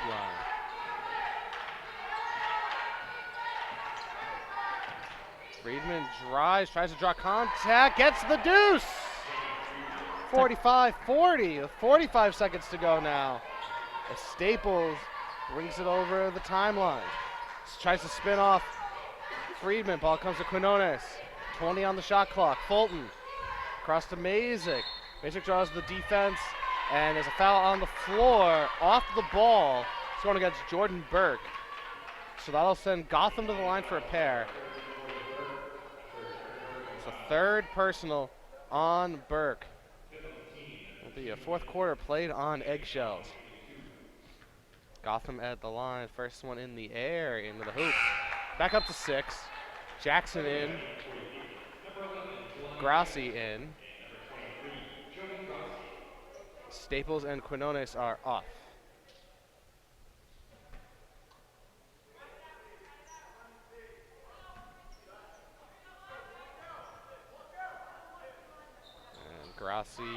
Gotham gets them both back up to a 7-point game. Shot clock off, so the Owls have last say here in quarter number 3. Gagne trying to get inside to Burke, can't do it, and it's eventually stolen by Mazyck. So the Beacons have a shot here with 16 seconds to go. Mazyck leaves it for Jackson with 10. Over to Grassi. Grassi with the shot fake into Gotham. Gotham drives. Are they going to count that? Are they counting that basket? Let's see. Count the basket and the foul on Sungari. It's great vision there by Joey Grassi, though. You see her set up for the shot. You're thinking that she's going to shoot the three. Doesn't. Takes a couple of dribbles. Gets it into Gotham, and she remains perfect. 3 for 3. And 3 for 3 both in field goals and in fouls. And here comes Friedman. She drives the length of the court. Yes! No one got in her way. No one tried to slow her down. Gotham goes coast to coast to give the Owls a boost at the end of the third. But the lead has doubled since halftime. We go to the fourth. Beacons 50, Owls 42. This is the Beacons Broadcast Network.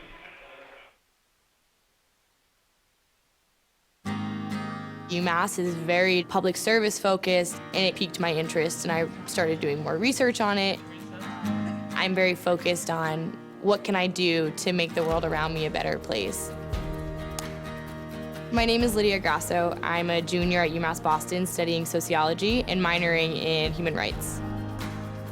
Because I won the Chancellor Scholarship at UMass, it allowed me to go to Cambodia. I was working at the Sihanouk Hospital Center of Hope.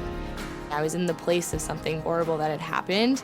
I could either go home and kind of forget about that experience and kind of block it out, or I could do something so that things like that never happened again. UMass provides me with opportunities that I wouldn't get anywhere else and gives me a global perspective in a public setting. I definitely transformed at UMass.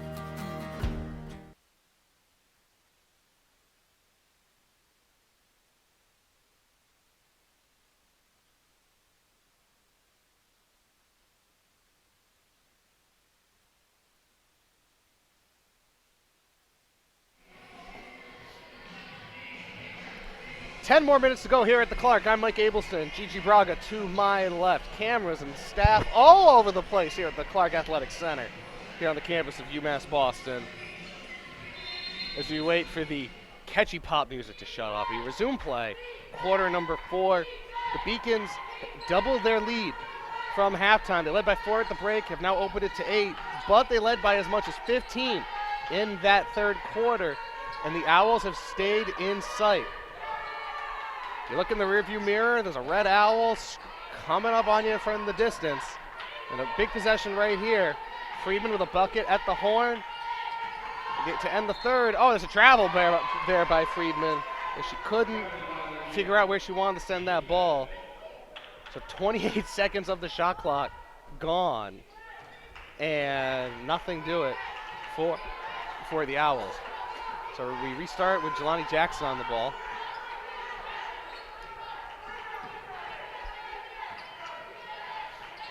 Into Mazyck. Mazyck drives way too quick, but she gets the foul. It'll be a shooting foul. See who that's on. That looks like that is on McPadden.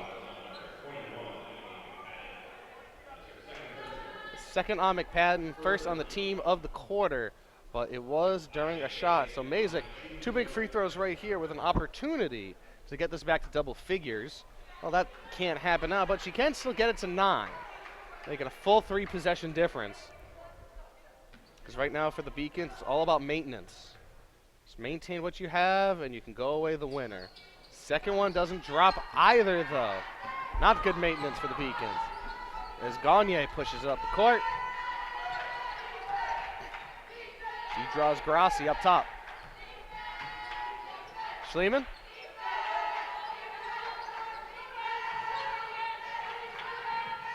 Ball over now to Thutt. Schleiman comes back across, draws the help side. Thutt's open. Grassi goes over the top. Excuse me, Gotham almost went over the top right there. Ball tipped out. Beacons maintain possession. Schleiman pleading her case to the officials. It'll be a sideline out right in the corner. 6 seconds on the shot clock here. Friedman to inbound. Trying to set something up for Schleiman or Gagne. Neither one's there. They get in the Thutt in the corner. She almost walked. Back out to Friedman. 3, 2, McPadden! That'll be a shot clock violation, and it'll be a side out here for the Beacons. McPadden shooting from the Steph Curry line. Didn't have enough energy on that one to get it to the rim. So poor possession by the Owls. 80 seconds gone here in quarter number 4. Beacons here with a chance to get it into double figures. Mazyck, Jackson. Got Gotham inside. They go out to Fulton. Grassi.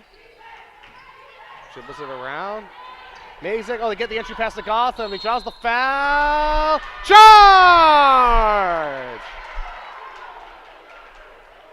An incredibly late call right there. Almost as if they were waiting to see whether the ball would drop or not before the call was made. Because the whistle was blown, the ball was in the air, the ball did a tour of the rim. Dropped in, but it is a charge on Gotham.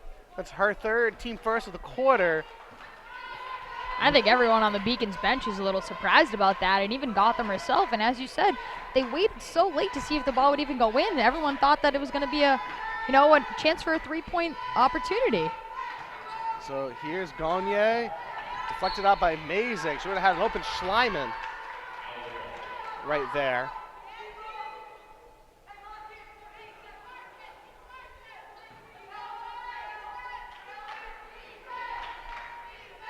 So be Friedman, baseline, restart, 14 to go on the shot clock. Get it out to Thut. Friedman.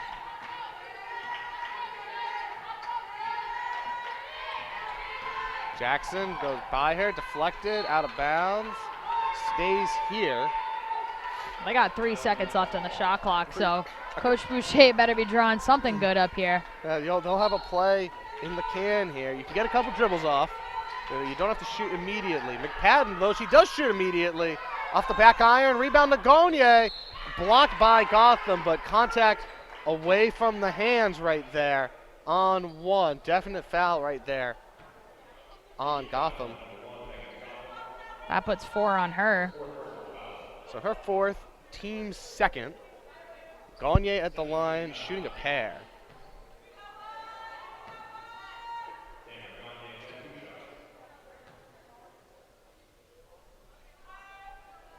First one misses to the left.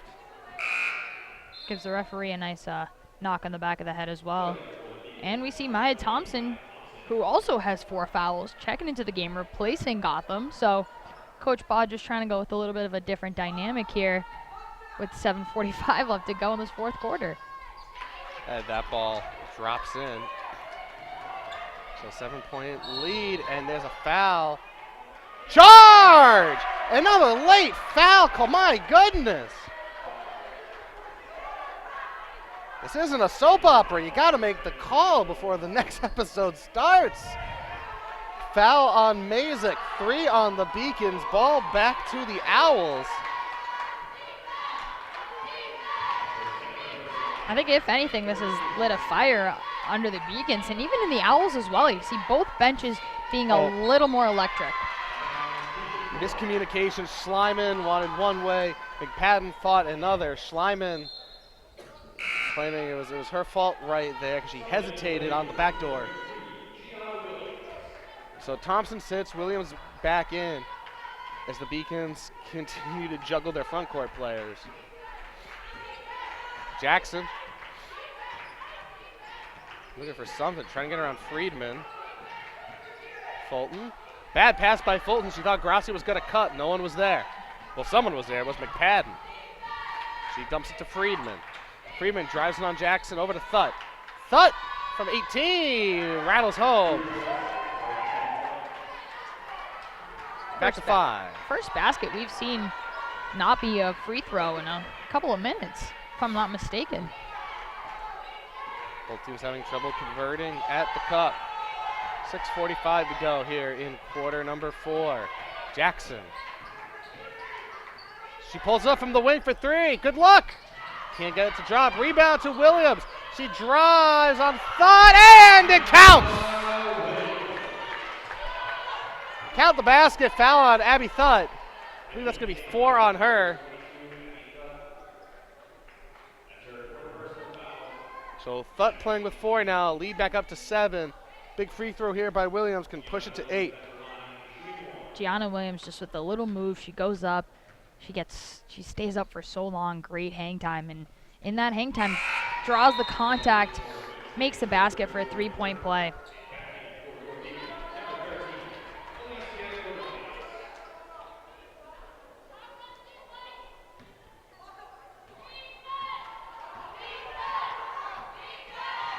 So Friedman brings it up.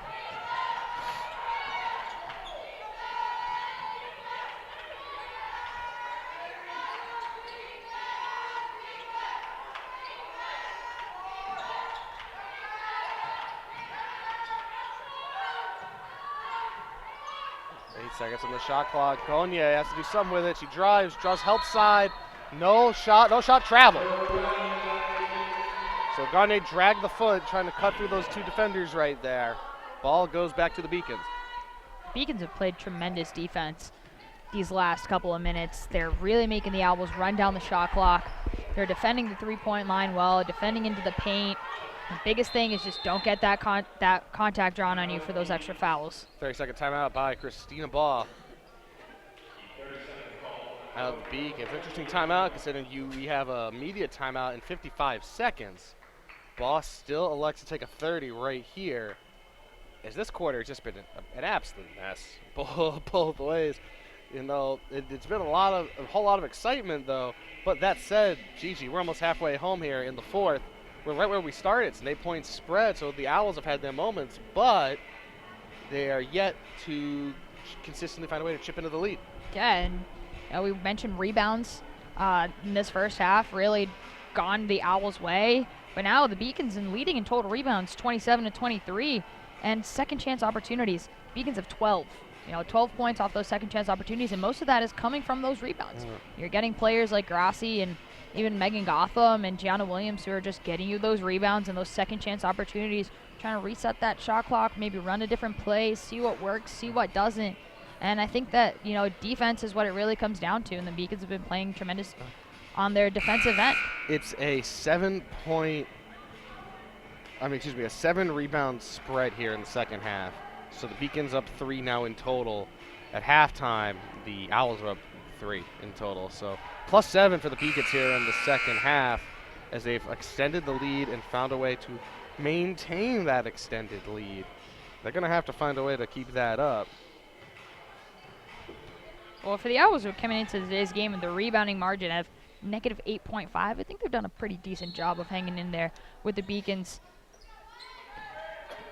So Jackson restarts, 15 on the shot clock. Williams. Jackson tried to find the entry pass to Grassi, it wasn't there. 7 on the shot clock. Quinones. Jackson, 3 seconds. Oh, Mazyck is open. She gets the 3 at the horn. Pushes it back out to 11. And how about this? Tahjai Mazyck has not shot a single 3-pointer all season long. Shot clock's winding down, has to let it go. How about that? 100% from 3-point range. Not a bad time to make your first shot. Gagne underneath, rebound. Oh, Jackson and Williams fought for it. It goes out of bounds to the Owls. So 5:10 to go here, quarter number 4.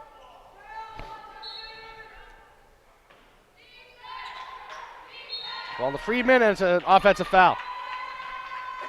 It's going to be a foul on Burke. It's an illegal screen. So Salani Jackson brings it up over the midline. At the next whistle, we'll have our final media timeout, then we'll take it home. But there's a floater, yes! Jackson with a big floater pushes it back out to 13, and very quickly, what looked like it could have some drama in this one. It's becoming less dramatic as we go, but Schleiman doing everything she can to keep the Owls in it. A long 3. Makes it a 10-point game with 4.5 to go. As Jackson brings it back over. Draws Friedman over to Quinones. Williams. Oh, bounces off the face of Quinones, and Burke collects. Burke up ahead to Schleiman. 1v3, Schleiman at the cup. can't get it. Rebound to Williams, and a foul on Schleiman. So that is her fourth. That is the team's fourth. And we will have a sideline out. We're going to keep on playing. 4 fouls on Schleiman. I mean, that's huge here for the Owls. That's a one player you don't want getting into foul trouble. Oh, inside of Quinones. Yes! Mazyck, great court vision. Quinones got lost in the defensive shift. Back out to a 12-point lead. And a timeout. Full timeout by the Owls.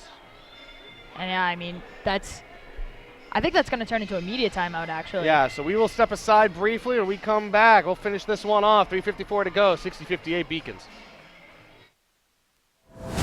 Endurance and speed. Incredible power. This trophy is not given, it must be earned. The NCAA Division III Men's and Women's Indoor Track and Field Championships, March 8th and 9th at the Reggie Lewis Center in Boston.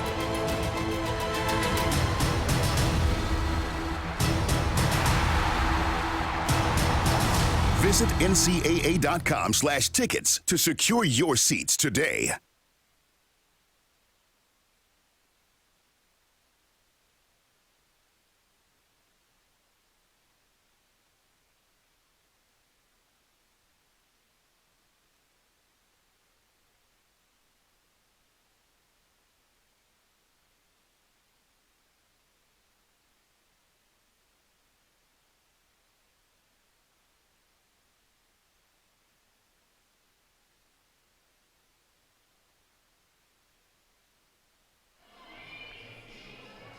We're back inside the Clark. Final stretch here. 3:54.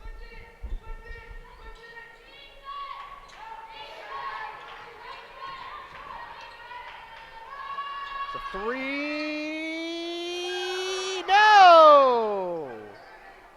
That ball touched every part of that rim, Gigi. Touched about half the net. Almost got to the floor, but somehow didn't count. Yeah, and hung up there for about 2 or 3 seconds. Actually, Emily McFadden just not able to convert there on that 3-point shot. Mazyck. Jackson. Mazyck steps into a long 2 and goes into the rim. That's a jump ball that will stay here. One of the men's players practice it, will come in, tap it out, and we'll reset. Now, there is a single second left on this shot clock. If the Beacons were to somehow score here, an absolute backbreaker, a dagger of all sorts. So let's see what they draw up. Trying to get Jackson, floats it, no! Rebound, that's a foul on Quinones, crashing in. Man, also, I mean, if Salani Jackson got that shot off, how acrobatic would that have been? Didn't even touch the ground on that play, just caught it in the air and immediately put it up. I think she was even trying to draw some contact there on that play, get herself to the line.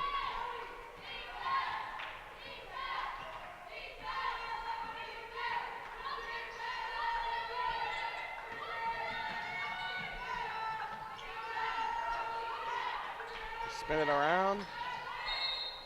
There's a foul, a moving foul, I think on Mazyck. Oh, it's on Quinones. And the Owls are going to shoot. The Owls shoot the rest of the way. This is the way to get back into it for them. Schleiman as a pair. She comes into the season 3rd on her team in free throw shooting. She's at 86.7%. Her team, not that great from charity stripe, but she's trying to help herself there. 1 for 2. Jackson drives, gets fouled.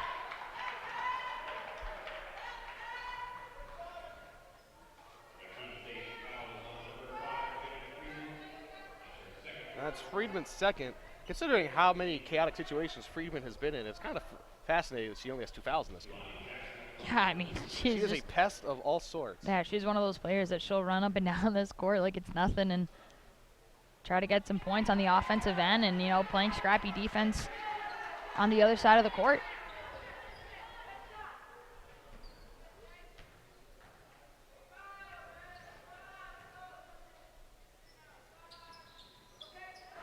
Jackson drops that in. So 13-point game.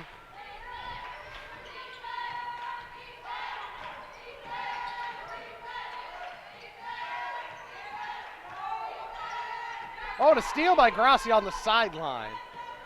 Big steal there. Now if you're the Beacons, take the air out of the ball. Slow it down. Take the time. Look for your shot. No need to press.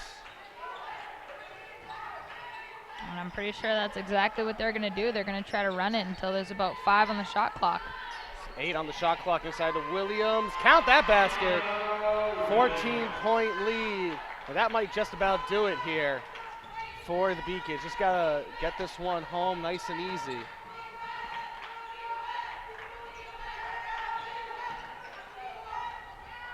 Inside and a block. That's such a late call, though.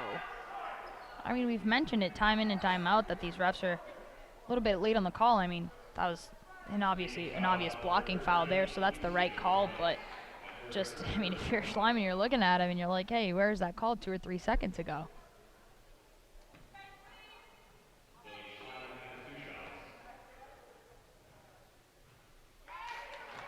Simon drops that in.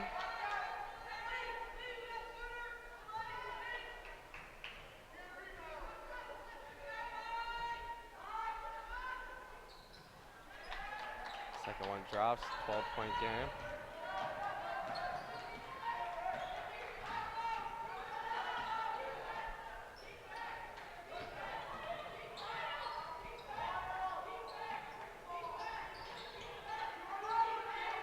And at this point, a big key here for the Owls is not to foul. It's a long pass, that's too long. Jackson steals it. So 85 seconds left here. Gotta credit Schleiman, try to go for that little Odell Beckham catch there with the ball, but to no avail. Jackson another steal there.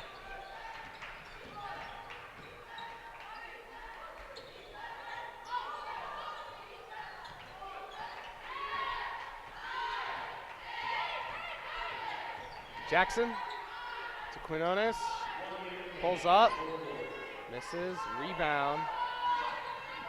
Under a minute to go now. There's a travel on Gagne. I'll say one thing, if you are the Beacons right here on defense, don't attack.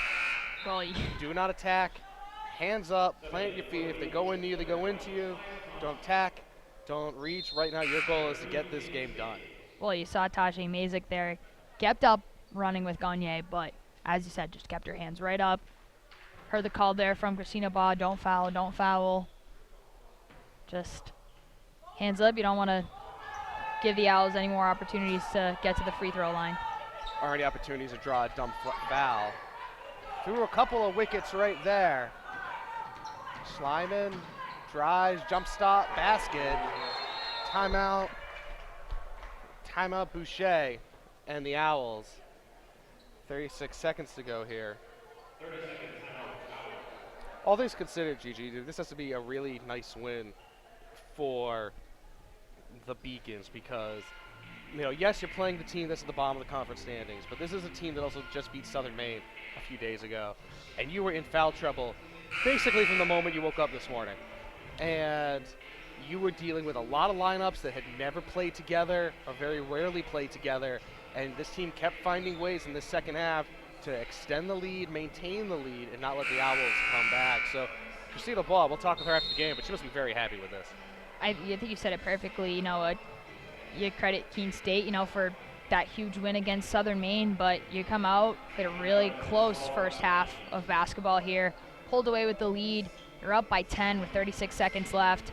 You know, they probably would have liked to score a little bit more. Got off to a really hot start in the second half. But as you said, you know, they dealt really well with foul trouble, and then you play, you know, Castleton University, on the 26th, and then you get to Eastern Connecticut State, and I think that's going to be a huge game for the Beacons. They lost to the Warriors early on in the season, their first conference loss, and these games are going to be good setup games to face the Eastern Connecticut team, who's currently sitting 4th in the conference. And then you end the season 3 of 4 on the road, including trips to Southern Maine and senior day against the rival UMass Dartmouth Corsairs. So Staples on the ball, just trying to salt this one away. Staples with a spin move. Quinones, Williams, Mazyck.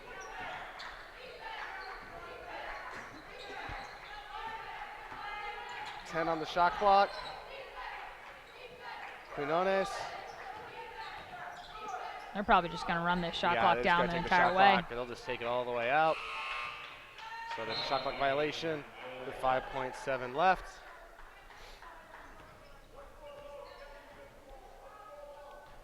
(63-53) here.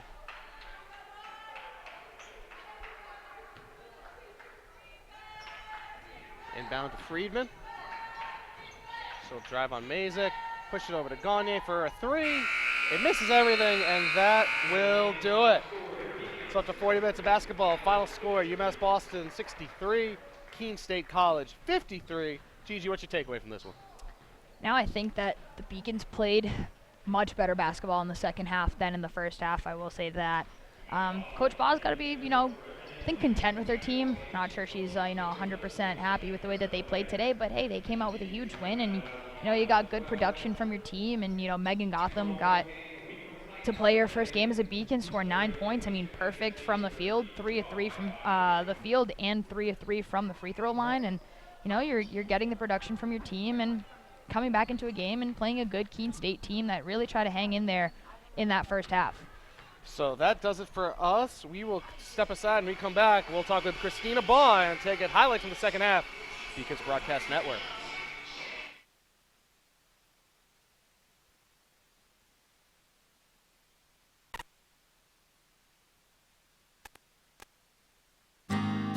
UMass is very public service focused, and it piqued my interest, and I started doing more research on it. I'm very focused on what can I do to make the world around me a better place. My name is Lydia Grasso. I'm a junior at UMass Boston studying sociology and minoring in human rights. Because I won the Chancellor's Scholarship at UMass, it allowed me to go to Cambodia. I was working at the Sihanouk Hospital Center of Hope. I was in the place of something horrible that had happened.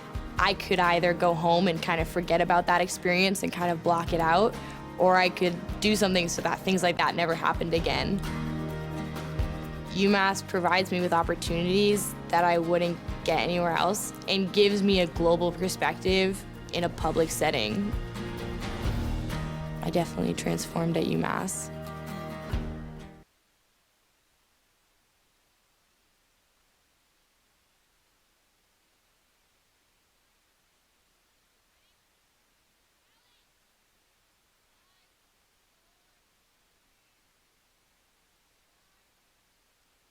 Gableson courtside with UMass Boston coach Christina Baugh. Christina, what can you say about your team's performance in the second half? Kept growing the lead the whole half, which must have been nice to see.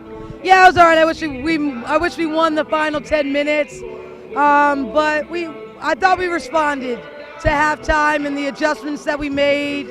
Our bench was better, and I'm big on a big bench, so I thought our intensity picked up and we started to look a little bit more like us. Would you credit that intensity picking up for winning the rebounding battle in the final 20? Absolutely. It was about rebounding, boxing out. Kind of a key to us to victory right now is boxing out, not just jumping with everybody. And I thought our grit showed a little bit more on the defensive end. And if you can defend and rebound, you always have a chance. What do you take away from this game? A lot of new lineups out there, another conference win. What can you take away out of this one now? We found a way. They're a good team. We defended the 3 well. If they hit a couple, it could have been interesting. So I'm just proud that we responded at halftime. I'll take away that. And then we got to get ready for the next game. Christina, thank you so much. Congratulations. Thank you so much. Now take a look back at highlights from the second half here on the Beacons Broadcast Network.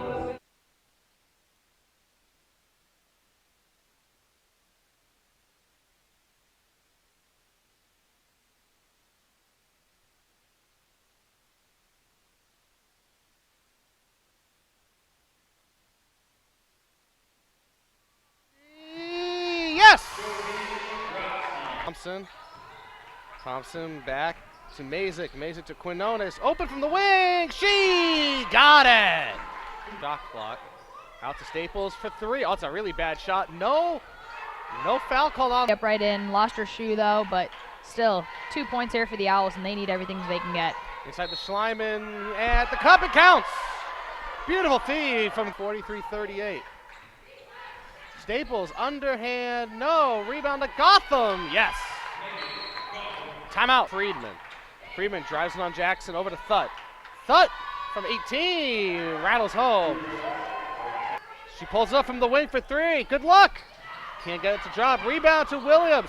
She drives on Thutt, and it counts. Shot clock, Quinones. Jackson, 3 seconds. Oh, Mazyck is open. She gets the 3. Hi, my name is Carl Joseph.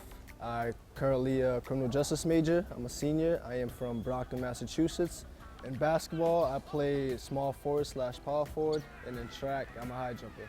Basketball has always been my first love. The favorite part was probably our win over MIT. Like that was tremendous. I almost came to tears just from where the program has come from where I first came here to where we are now. It's just amazing, and I love it. Honestly, I was recruited for basketball. My high school coach actually emailed the track coach here, and she walked into the gym one day and it was just like, here, you, come talk to me. And I was on the track team. It really wasn't much of a choice. It was a great honor my freshman year, just being able to become an All-American, finishing 4th in my first ever national championship meet. It was quite the time of my life. My junior year, we received our LEC championship rings from our sophomore year. And coming in into my freshman year at UMass, I was able to witness the volleyball team win their championship and the soccer team, and the only thing that I really wanted was a ring of my own. Here's Joseph knifing through. Funny thing is, I actually work here as well. I am one of the Zamboni drivers to our men's and women's hockey teams, and that's what I do.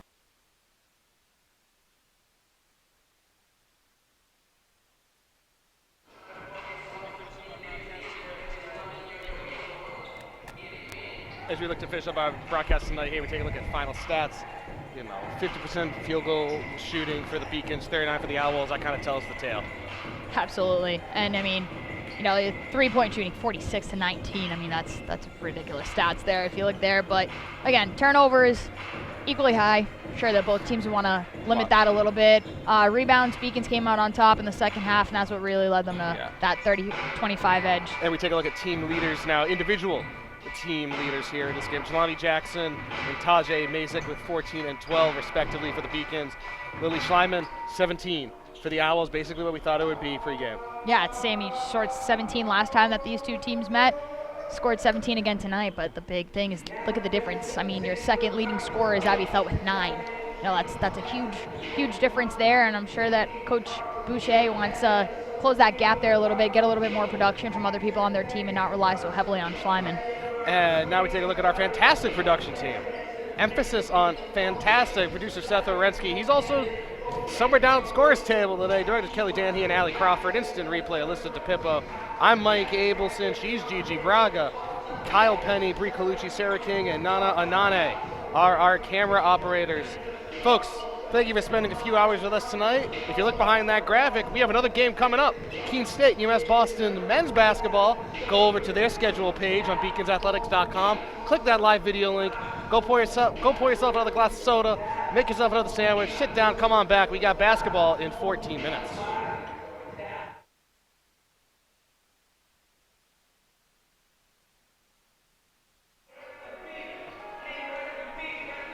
Howdy ho, friendly friends. Mike Abelson alongside Gigi Braga, high atop the Clark Athletic Center, way up high atop the Clark Athletic Center tonight for some Little East men's basketball action between the visiting Keene State College Owls from Keene, New Hampshire, and the host UMass Boston Beacons.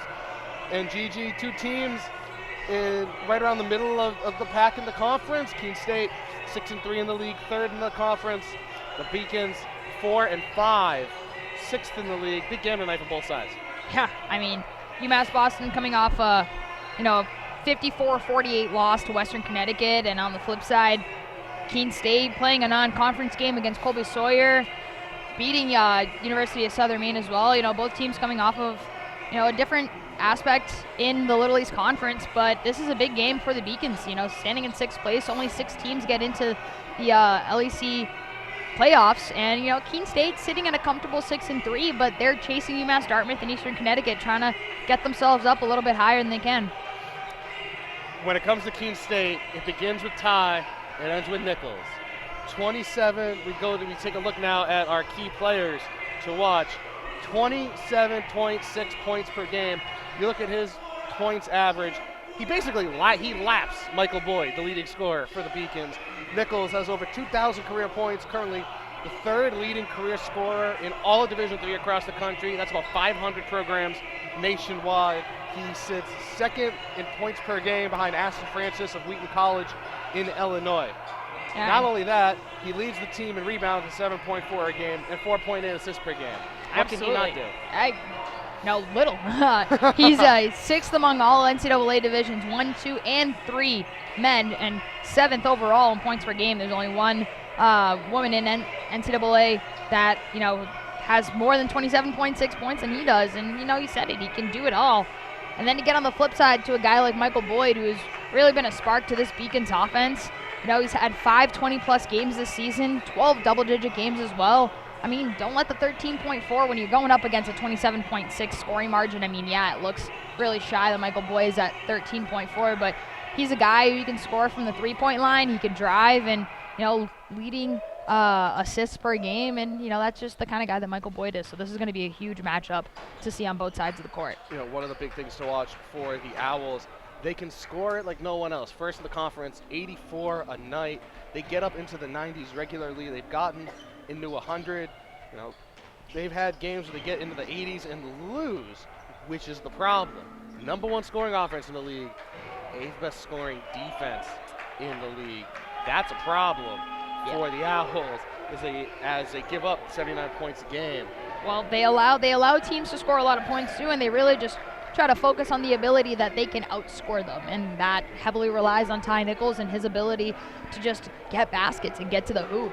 And as you said, I think the Beacons really need to take advantage of the fact that they're, the Owls are 8th in the conference in scoring defense. If they're not going to defend you in any way, shape, or form, take it to the hoop, try to get yourself a couple of extra baskets. Yeah, this is going to be a run and gun, fun and shoot track meet tonight. I'm not against that. Yeah, me neither. I'm all for, high-paced basketball, and you're going to see a couple of good runs on both sides of the court. And as you see there on your screen, the one aspect that the Beacons do have an advantage, their rebounding margin, plus 5.5. They're going to have to take a huge advantage on these boards. And, last time that these two teams met, Keene State beating the Beacons 92-77. A 15-point stretch. Ty Nichols, 25 points, 6 rebounds, 6 assists. Michael Boyd with 20 points as well. But UMass Boston out-rebounded Keene State 46-35 in their last meeting. So, if anything, you got to get those boards back and don't let the other team, get those second chance opportunities, because that's where Keene State can really hurt you. So make sure to keep an eye on number 5 in red as we get set for our starting lineups. We'll have the tip-off after that. We'll have 40 minutes of basketball. Gigi, this is going to be fun. Oh, it's gonna be a great game. Really looking forward to it. If you look at the Keene State starting 5. Yeah, you see there, and obviously Ty Nichols there as well, but you get players like, James Inozie and Paul Mahone, and these are guys who can score like no other. James Inozie, 14.6 points per game. He's got 11 games that he scored more than 15 points this season. 21 points the last time that they played the Beacons. Really look for him inside there as well, and he's going to be one of these players that's going to match up nicely. Standing at 6'6", so he's going to match up against Malik Lorquette, who's standing at 6'4", and even guys like Javaris Hill and Mark Monroe. It's going to be a really great battle inside the paint. And of course, I've already said quite a bit about Nichols. Thing to keep in mind, this will be the 56th matchup all-time in this series. The Owls have won 42. This is very much a red-hued rivalry. They've won the last 7. The Beacons haven't won since December 12th of 2015. Ironically enough, that was Nichols' freshman year. That was one of their first matchups here. Again, last meeting, a 15-point spread in favor of the Owls, and Inozie with that double-double. Now, we'll step aside real quick, and we'll let the Beacon starters introduce themselves. Alex Sanchez, redshirt sophomore, point guard, Salem, Massachusetts. Gerard Hill, freshman forward from UMass. Charlie Mitchell, sophomore, point guard, Roxbury, Mass. Michael Boyd, sophomore, shooting guard, Malden, Mass. Malik Lurquette, freshman center, Sharon, Massachusetts.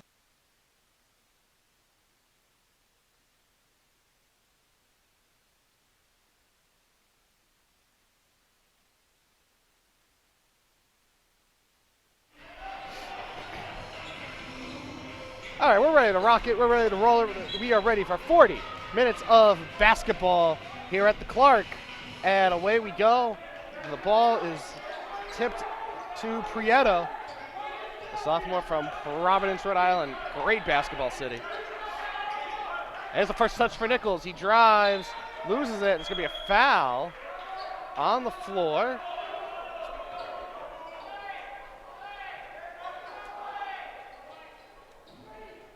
A foul on UMass Boston. Didn't quite see who that was on. So that was on Charlie Mitchell. Charlie Mitchell, number 3 in white. Charles Mitchell, number 11. And there's another foul. This is going against Boyd. So 2 fouls in the first 13 seconds of the game here. That's a category that the Beacons have struggled with day in and day out this season, is getting into foul trouble. And ball comes in up ahead to Mitchell. Mitchell drives, and he draws the foul there. That's going to go against Easy Dumwin. Only 2 shots. So Easy Dumwin's first. Charlie Mitchell to the line. One of 5 players from Boston proper on this Beacon squad. No help from the rim there, as Mitchell misses it.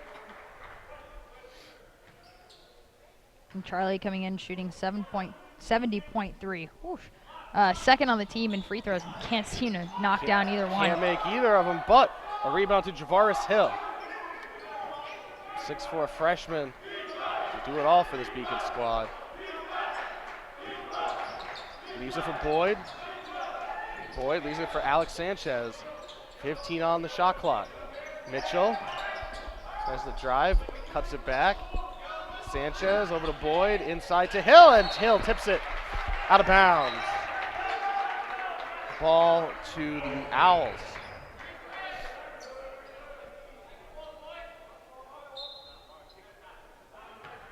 So Easy Dumwin will bring it up. The freshman from Dorchester, Massachusetts. Him and Prieto both played at the Hyde School for PG year in Maine. Driving in, there's a foul. Got to say a foul going up. Inozi draws it on, I believe, Lurquette maybe. Excuse me, no, that's on Hill. So 3 team fouls in 54 seconds. This could be a really difficult night for teams trying to find a rhythm.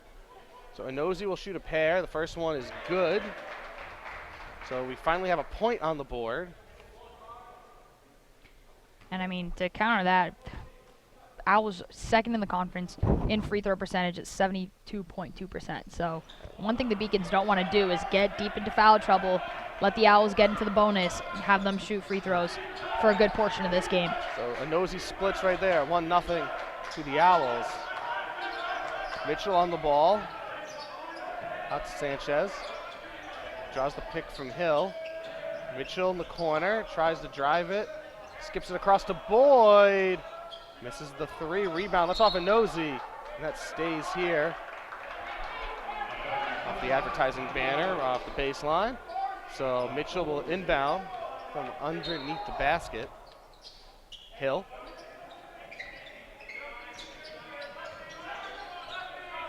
Hill draws. Easy Dumwin on the assignment. Mitchell drives, looking for contact, can't get it, but he gets a pair. Charlie Mitchell there just going between 2 guys, getting sandwiched and still, having time to float up in the air and get his shot off. Got to credit them on that persistence. There's Nichols on the ball. Out to Prieto for 3. It looks good. Oh, it's off the side of the rim. Mitchell collects. Mitchell drives, looking for something. He gets 2. How about that? Have yourself a early going here. Charlie Mitchell scoring all 4 of the Beacons' points so far. Frito on the ball, over to Mahone, into Nichols. Ball batted away by Charlie Mitchell. He draws one hell of an assignment, having to guard 5 in red. I look to see Charlie and Michael Boyd try to switch off of Ty Nichols here and there. We're gonna be interesting to see what Coach Harris. Oh, almost a backcourt violation right there on Nichols. Almost stepped on the midline. Frito drives the lane, leaves it for Inozi. It lays it up and in. So that's 4 points for Charlie Mitchell, 3 for James Inozi. 4-3 UMass Boston. Yeah, Miguel Prito there. Just great vision. I mean, drew that play out perfectly. Draws into the lane, gets a couple of Beacons to bite, leaves Inozi wide open. Just finished the job. Hill tries to drive on easy Dumwin, spins it over. Oh, he tries to spin over Inozi. The ball comes out to Nichols, and now Boyd will pick up 5. Prito, Mahone, long 3 from Mahone, in and out, rebounded to Malik Lorquette. Here comes Charlie. Sanchez, oh, he has a lane to the inside, lays it up backhand, can't get it to go. Strong rebound for Inozi, and here comes Ty Nichols in transition, Euros it over, floats it in. First basket of the game for Ty Nichols. So smooth there. See him out in transition, had a 2-on-1, decided to take it himself, and Malik Lorquette's really lucky that he didn't get a foul called on him there. Saw Ty Nichols draw a little contact on that play as well. Mitchell. Boyd inside the Lorquette, tries to spin over Nichols, and now he draws the foul. Will this go on Easy Dumlin, or will this go on Nichols? It'll go on Easy Dumlin. So Lorquette, the freshman, goes to the line for a pair, the freshman from Sharon, Massachusetts.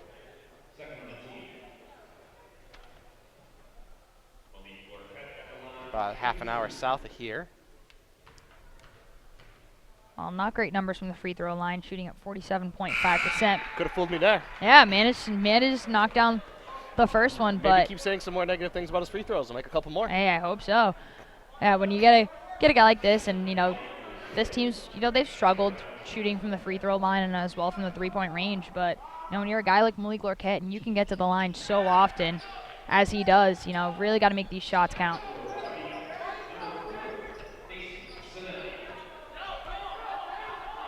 He made both. Had a couple substitutions. Nazir Roundtree is in. He's on the ball right there in 0-0. Nichols has a foul on Lorquette.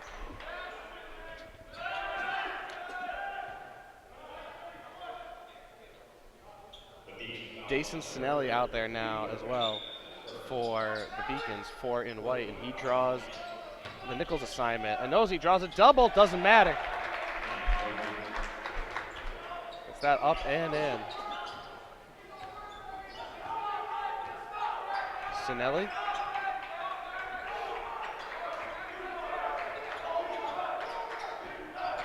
Alex Sanchez skips it to Boyd.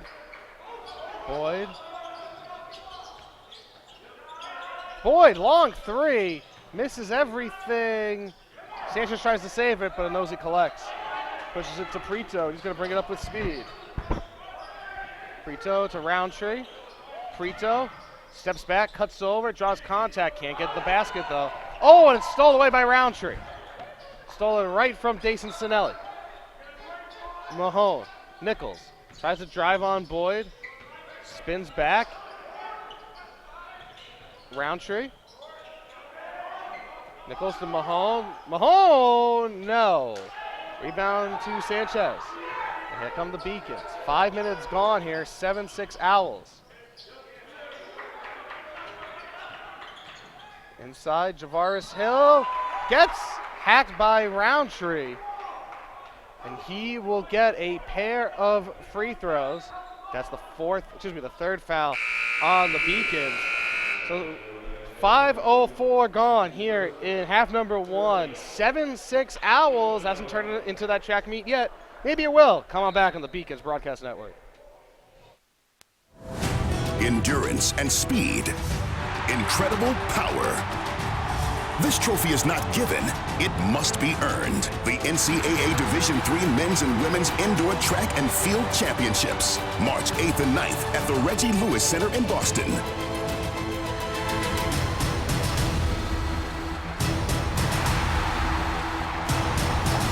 Visit ncaa.com/tickets to secure your seats today.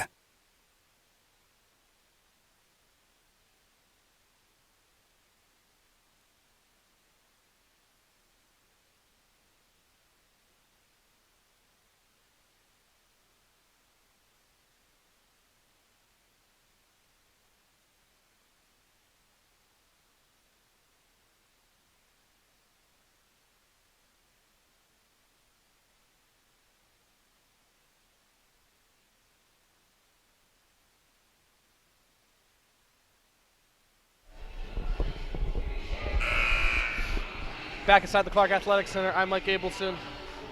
And I believe you're Gigi Bravo? That's me. Gigi Braga. I should say that correctly. It's all right. If you're like Seth Orensky, you say Braga. Braga? How? We can't say anything bad about our to each producer. their own. To each their own.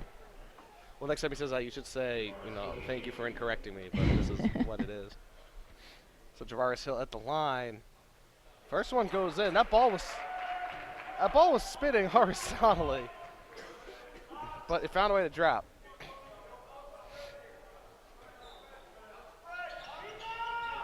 Second one falls out. Oh, but a rebound up and in. So a backdoor three-point play. Mark Monroe off the bench. The transfer from Massasoit Community College.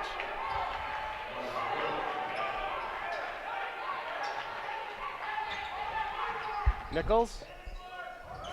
Across to Prito. Prito drives over to Tony Harris. He's on the line. He was very far out of bounds there. Half of his foot was on. Yeah, he just wasn't conscious about that. Had no idea where he was on the court. And to that, turnover to Beacon's ball. So Michael Boyd, Ty Nichols. There's the matchup we were talking about pre-game. Boyd's going to drive it, leaves it for Monroe. Boyd takes a dip. Monroe gets the basket, gets the foul, gets to the free throw line. Beacon's up 4 as they're starting to find a rhythm here. That foul goes against Prito.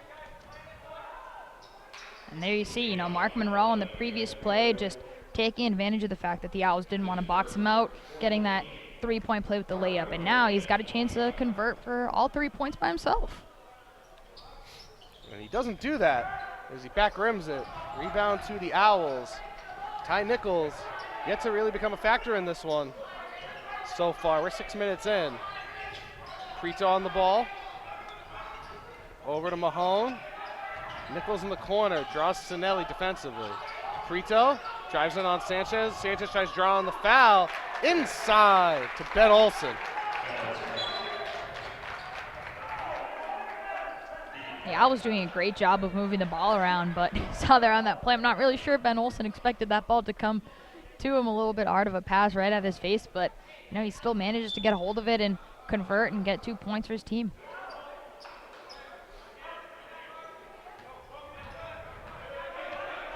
Alex Sanchez. Oh, it's stolen away by Prito. It's a foot race. Prito and Sinelli. Prito wins. Dason Sinelli not wanting to draw a quick foul there. Cheap foul, as we would call it. Pulls up short. Great steal there, though, by Prito. Just great court awareness. Monroe draws the foul, the body contact. 22 feet away from the hoop. There are going to be a lot of free throws in this first half as we have substitutions. It's both Mitchell brothers, Charlie and Charles, into the game for Boyd and Sanchez.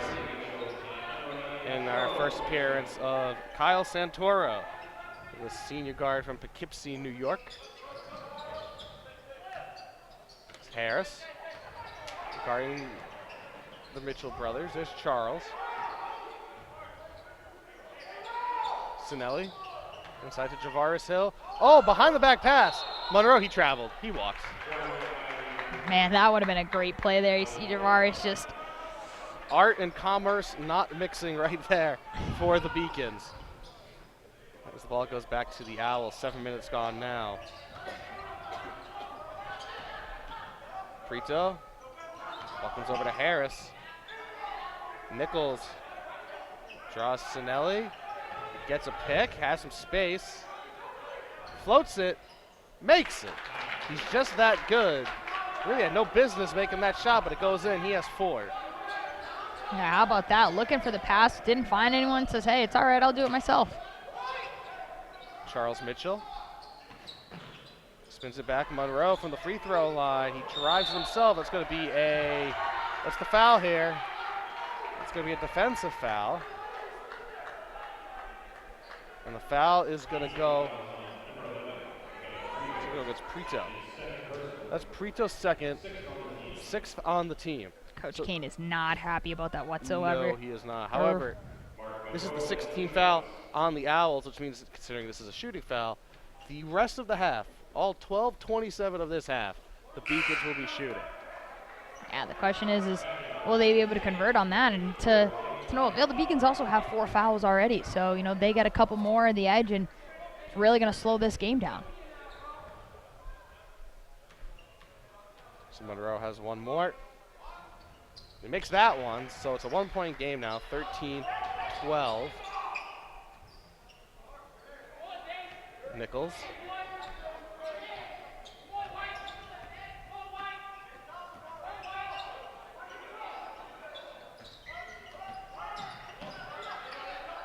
Prito. Inside, slapped away by Javaris Hill. There's a carry. A double dribble, on Charlie Mitchell. Charlie trying to plead his case there to the referee, saying, I didn't touch it, but I think he did. Julius Goins into the game now for the Beacons. And sprinting in is Nazir Roundtree.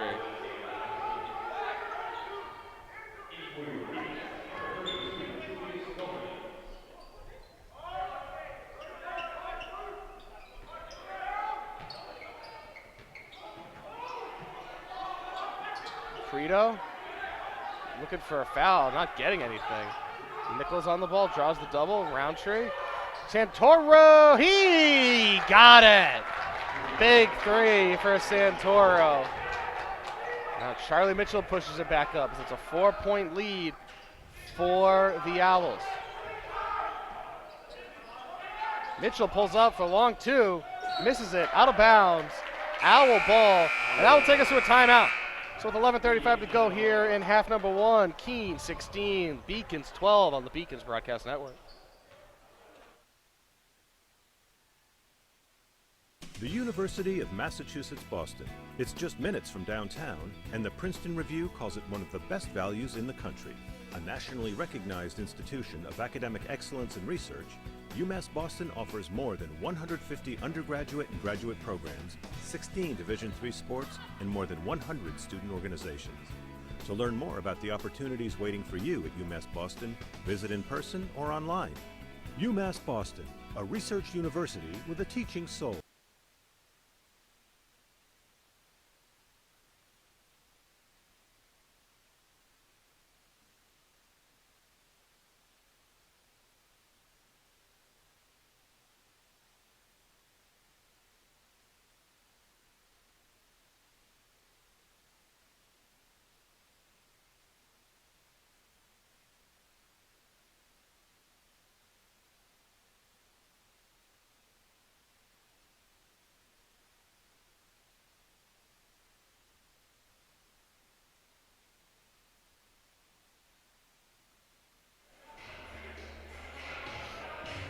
Back inside the Clark.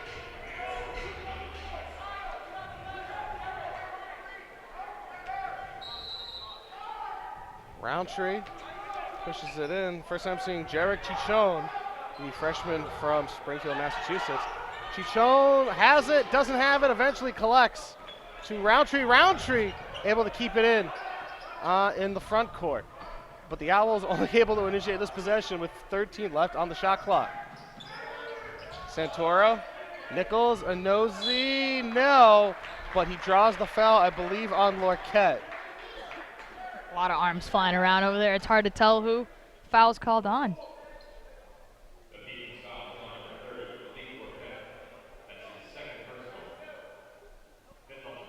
Yeah, that'll be 2 on Lorquette, so 2 quick ones for him right there. That's 3 of 3 from the line for James Anozie.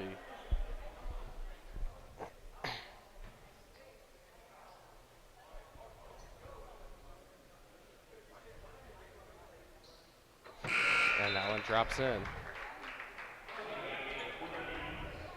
So it's a 6-point game now.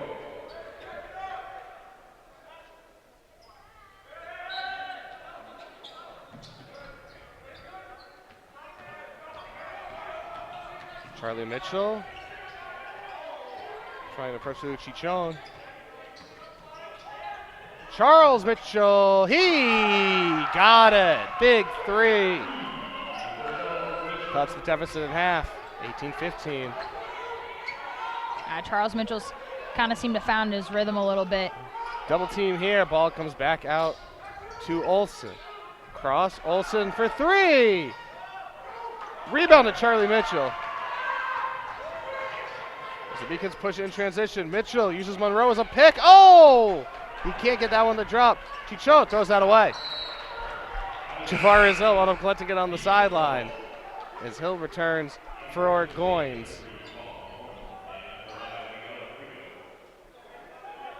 And this is what we mean when we say a fast-paced game that you're going to get between these two teams. Charlie Mitchell getting the rebound down on one end. You could hear Coach Keene from up here telling his team sprint back, because you know that the Beacons are going to push the ball any chance that they can get. Javaris Hill drives it. Oh, gets it poked away by Anozie. Beautifully done by 54 in red to get his hand right inside. No foul, no contact, just punches that ball away like a volleyball player. Out of bounds of the Beacon, 16 to go on the shot clock. Charlie inbounds it to Charles, who brings it all the way out to the logo to reset the possession. 10 on the shot clock, 10 left in the half.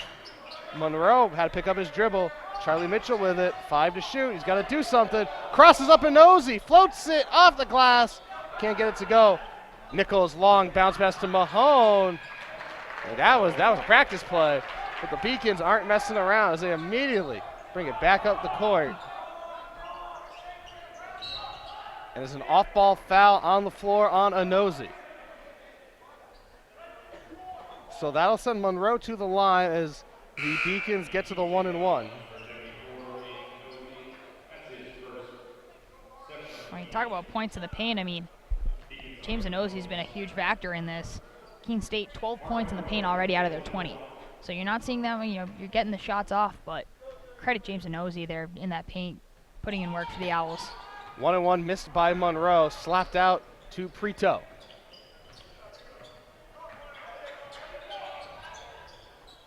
Mahone, entry pass to Nichols. Nichols, goes right over Charlie Mitchell. He is just that good. 6 points for Nichols, 7-point spread for the Owls with 9:20 to go here in half number 1. He doesn't need that much space either. You saw him just a quick move, gets Charlie to bite, comes right back up to contest the shot, but too late for Nichols. He already drained it. Nichols played on the Springfield-Putnam team. They made 2 state championship games in Massachusetts and won 1 state title. And the one they lost to Catholic Memorial featured several Division I players. But Putnam may have been the best of the bunch. Ball out of bounds to the Owls. To finish up his last high school game, Ty Nichols drew the assignment of Kellen Grady, now the leading scorer in the Atlantic 10 with Davidson College down in South Carolina. As we said about Nichols, over 2,000 points. They actually at 2,050 now. Came in with 2,044. He has 6 tonight. Yeah, he's already got 500 points already in a season. And a couple of guys, go all 4 years scoring 500 points, and he does it in 1 season. Almost 2/3 of a season. Big 3 by Mahone on the wing from Prito. Prito flexing to his bench. He deserves it. He's been having a great game so far. Yeah, Mahone shooting 50% from beyond the arc and showing it right there. I mean, he's not afraid to take that shot from anywhere beyond the arc. Mitchell over Anozie. That's short. Tipped out. Easy Dumlin collects. Over to Prito. Catches him right in stride. Prito goes by a couple people. No one came by to defend. Timeout. Beacons. Jason Harris takes the timeout. Beacons take the timeout. will take the timeout with them. 8:14 to go. The lead has exploded to a 12-point game, 27-15 on the Beacons Broadcast Network. Celebrate the soggy shoes and the slow starts. Celebrate the lessons learned along the way.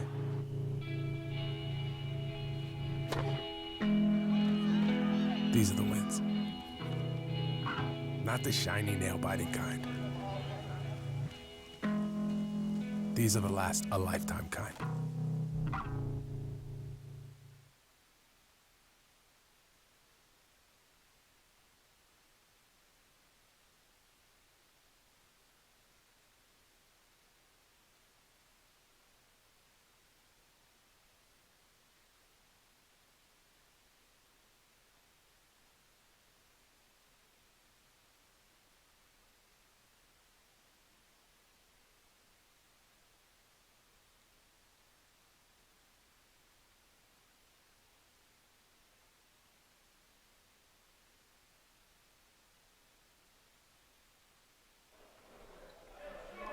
We return to the world of basketball here as Alex Sanchez brings the ball up the court for the Beacons. He gets set to wind with 8 minutes left in the first half.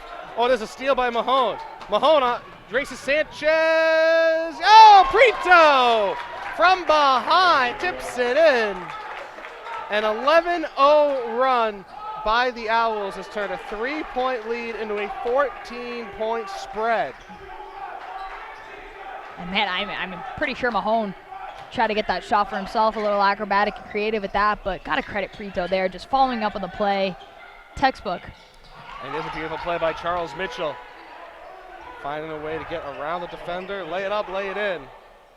Well, if you're the Beacons right now, you're down by 12, so you really got to contest every possession. You know, if the Owls score, you got to get a score and a stop as well if you're trying to bring yourself back into this game. Ball inside, a foul. The foul is going to go against Boyd.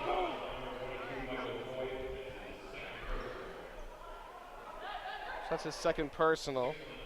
6th on the team, so one more.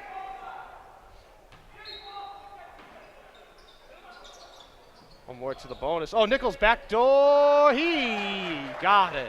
Prito with yet another assist. Prito's having himself a great game so far in the facilitation of this Keene State College offense. Well, 6 points, 4 assists, 3 rebounds as well. Putting together a pretty well-rounded night. Oh, and there's a takeaway by the Owls. Ty Nichols with it. Nichols drives on Sinelli, but oh, he can't kiss it off the box. So Sinelli drives it through, easy Dumwin, and draws the foul. Oh, an easy Dumwin. And that'll be a 1-and-1. That gets Coach Keene fired up. Seeing there, knew that he didn't want to foul. I mean, that's a silly foul there on easy Dumwin as well. But it's 50 feet from the bucket. You know, that's the problem with it. But at the same time, if he pokes that away and collects a steal for Nichols, then it's a good play. So you kind of have to balance. It's the opportunity cost. Absolutely, absolutely. So it'll be Daisy Sinelli shooting 1-and-1.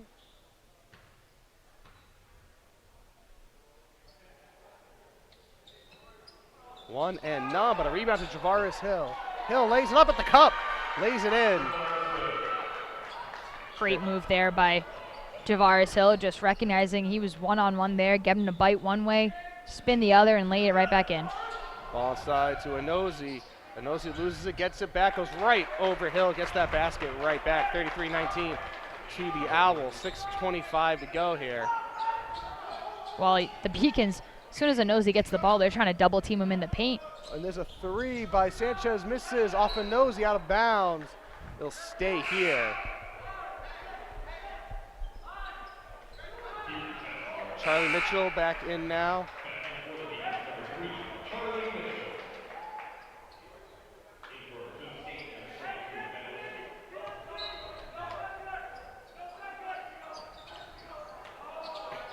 That's a great feed in there. Charlie Mitchell to Michael Boyd just to get 2 easy points. And again, that's where Michael Boyd just inserts himself, finds a way to get into the scoring rotation. Brito drives the lane, misses, rebound.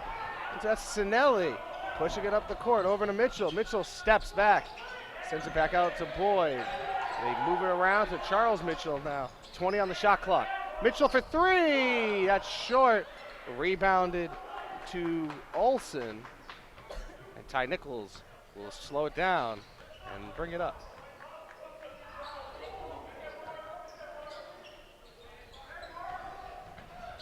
Nichols on the ball. As Prita drives the lane, skips it inside. Oh, swatted away. Javaris Hill. That was very mean.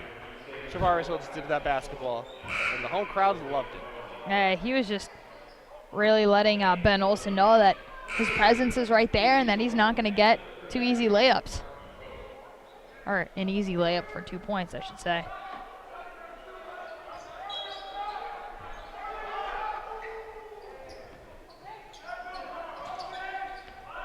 Nichols, long three. Rebounded to Nosey, back out to Nichols, back into Nosey. Spins around Monroe, fakes him right out of his shoes, but he can't finish it. Goins over to Boyd, 5:10 to go, half number one.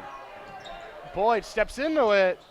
He can't get the shot to go, and Nosey gets the rebound. Fighting through Monroe, is being a pest right there for the Beacons. Mahone, Charles McClain. Oh, that's an offensive foul on Nichols. Absolutely extended that right arm. Trying to do just a little too much there. Didn't need to create that much separation. Not that early in the shot clock. Yeah, especially not that early in the shot clock. But again, Javaris Hill maybe adding a little bit of being a little actor there. But like you said, definitely got the extension. It's a great call. Charlie Mitchell.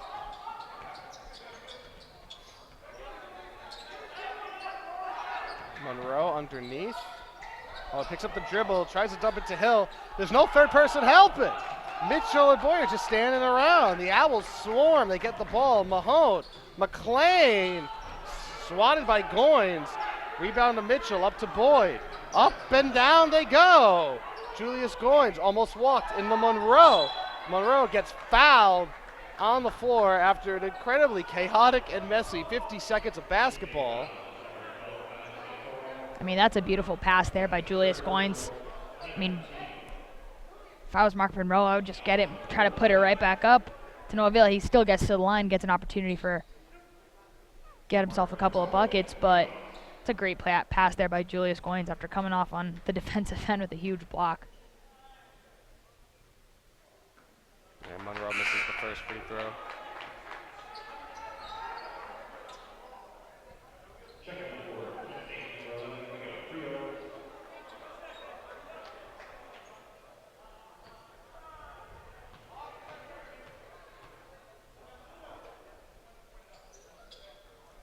Monroe misses both.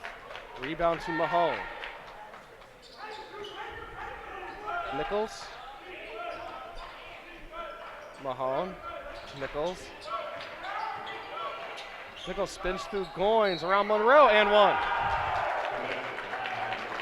That was a grown man driving on a very young man, a senior and taking a freshman to school. And Ty Nichols have a free throw on the other side. 3:57 to go, half number one, 35-21 Keene, Beacons Broadcast Network.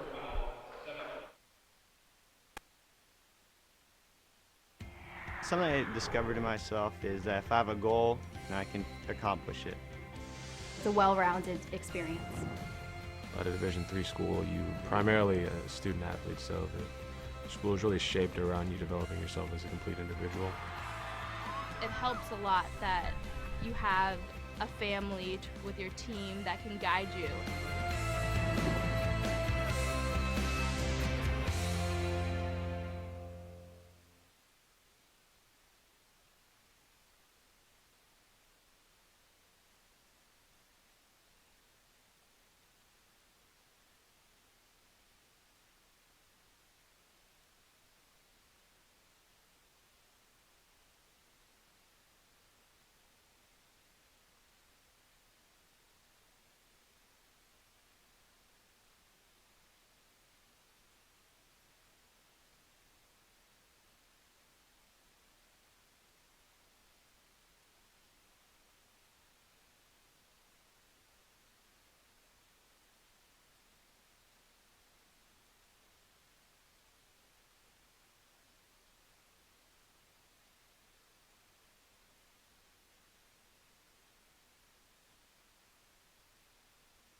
back. Ty Nichols at the line to finish his 3-point play. I believe he has 10 right now. Gigi will get a better look at the stat line. He makes the free throw. So Yeah, so 11. So he has 11 now.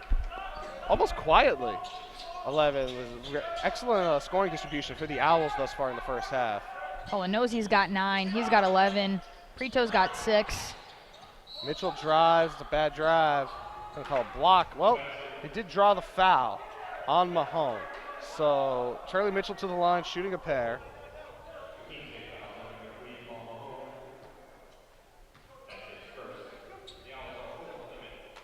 Charlie's got 4. He's second on the team with his 70.3 free throw percentage.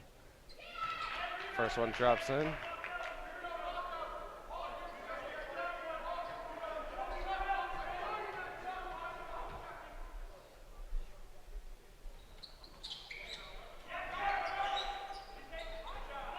This is the second one.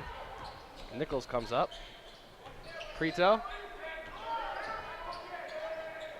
Ty Nichols. Nosy. Lays it up, lays it in.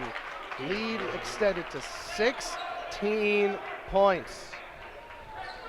And a Nosy, 4 for 5 inside the paint, getting most of his points just in the paint. I mean, having an incredible job doing there. And Goins drives, backhand, no. Rebound to Sinelli, spins it back, no. Rebound to Nichols, out of bounds, stays here, calling it off Prito. It's like Dason over there, either mad at himself for not getting the shot or mad at the rim for not giving him that friendly bounce there.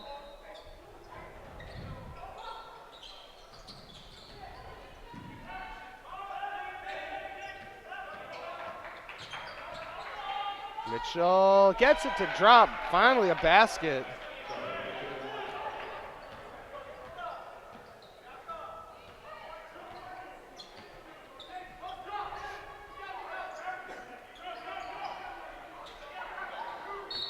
There's an offensive foul on Nosy for bowling over Javaris Hill. Well, that's 2 on a Nosy already, so he'll check out. We'll see Ben Olsen check into the game for him. So Coach Keene just trying to do a good job of distributing a couple players out. Obviously, you don't want to get your team into a bunch of fouls early in this first half, and I mean, Keene State's already got 10 on them, and UMass Boston with 7, so got to be cautious here in these last 2.5. Mitchell drives it. Hill comes from behind. Nosy over to Nichols. Nichols up to Olsen. He gets that to go. Timeout. 30-second timeout by Jason Harris and the Beacons, because everything going wrong for the Beacons, because everything's going great for the Owls. 40 for Keene, 24 for the home team right now, Gigi. I mean, it's just lack of energy, I would say, for the Beacons. They're just trying to get back onto the defensive end. And we'll take a look at that replay there, just the court vision that Nichols has. You get the rebound from a Nosy over to Nichols. He's at the half-court line, and Dason Sinelli has no idea that Ben Olsen's coming up right behind him. You know, 2 more easy baskets, and they're extending this lead up to 16. You know, what was once, you know, a 1 or 2 point game early on has just been, you know, taken completely out, and most of it is not even Ty Nichols. He's distributing the ball well. He's getting his scoring opportunities, and, you know, he's facilitating as well. Charlie Mitchell over to Sanchez. Jariso comes to the top of the key. Charlie draws some help side. Drives, and he gets the foul.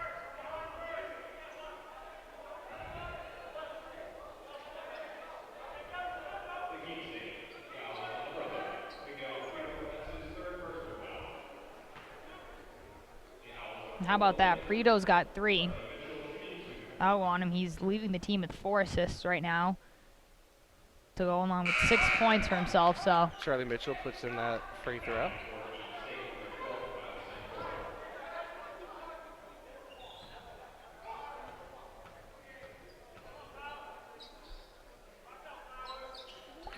Second one drops in as well. I believe that's the first time Beacon may have made both free throws in a two-shot series. So we wind under 2 minutes to go. 14-point gap here. If you're the Beacons, your goal has to be to get this to 10 or less by the half. Nichols skips it across. Oh, they leave Mahone open. Can't make the three, and Boyd heavily attacks that long rebound. Mitchell, Boyd loses it, collects. Charles Mitchell through the jump. Charlie drives, draws the contact. Charlie Mitchell jumps into Ben Olsen. That's a pretty good call there. I mean, you see Charlie just Charlie tucked his shoulder. He jumped right into him. You can see what he was trying to do, but it was a little too telegraphed.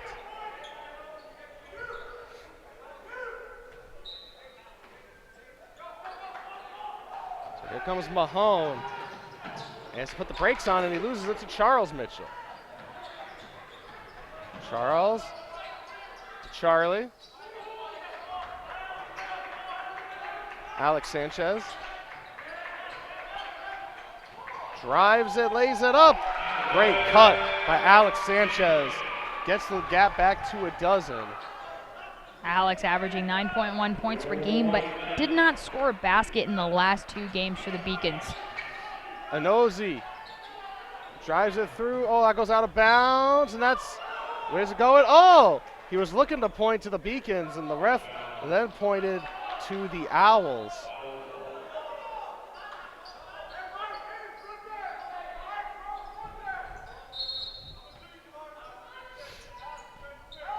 Ball into Santoro, poked away, out of bounds, stays here. We get 3 seconds off the shot clock. Harris is going to come back in for the last minute. He will replace Olsen.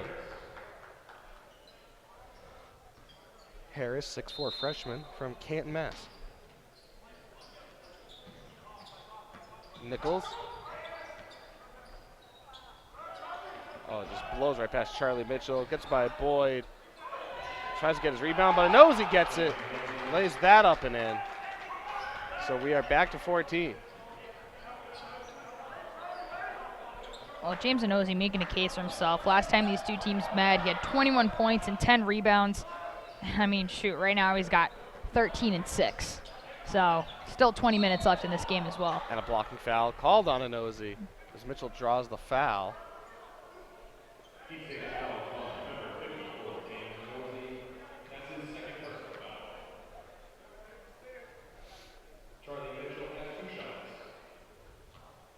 I really wish there was a stat that says how many fouls a player is actually drawn, because I'm pretty sure Charlie Mitchell drawn, let's see, he's been in the line, what, this is his 7th time in the line, so he's drawn at least 4 fouls. 4 fouls. I mean, pretty good numbers there for him.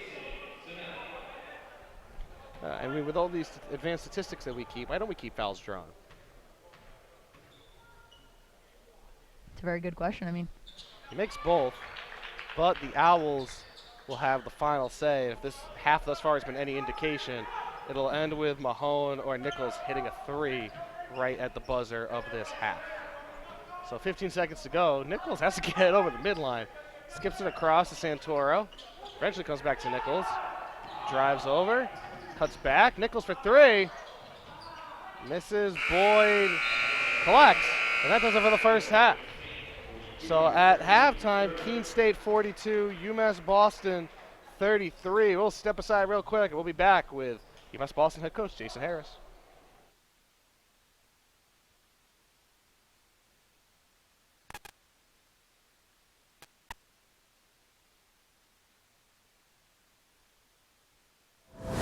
Endurance and speed. Incredible power. This trophy is not given, it must be earned. The NCAA Division III Men's and Women's Indoor Track and Field Championships, March 8th and 9th at the Reggie Lewis Center in Boston.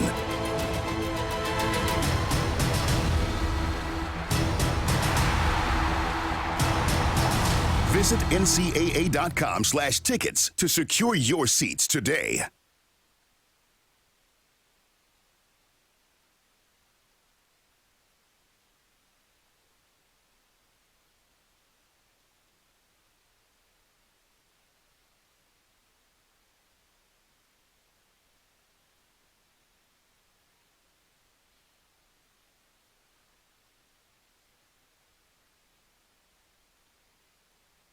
Mike Abelson courtside with UMass Boston coach Jason Harris. And Jason, how were the Owls able to consistently grow and maintain that lead against your team here in the first half?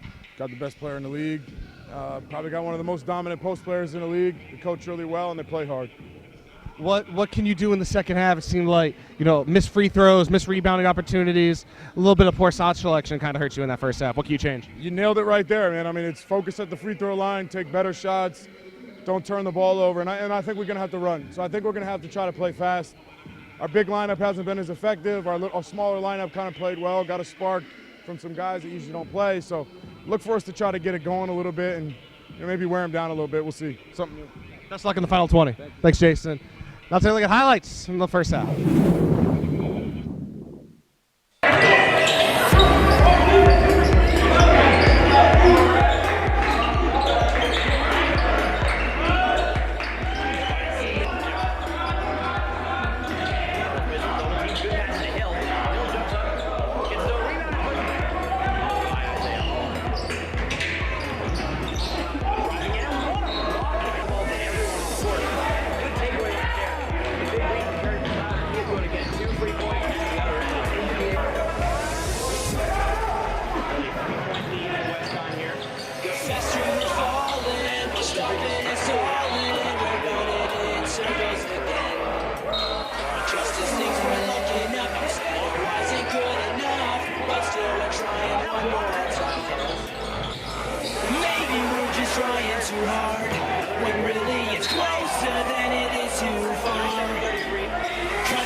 What separates UMass Boston from other schools is the fact that a large percentage of students commute.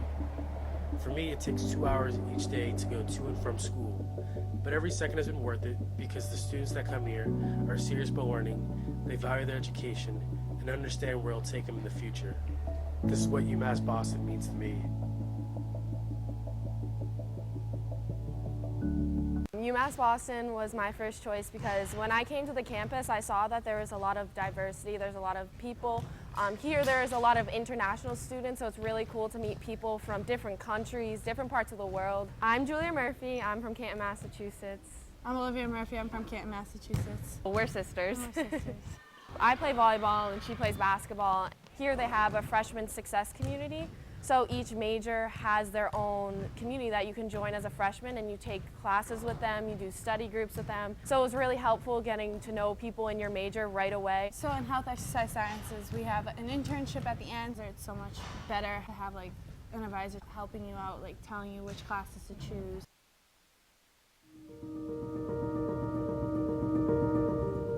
People at UMass Boston, they're here because they know they can have an impact, not just on research, but on people, on their students.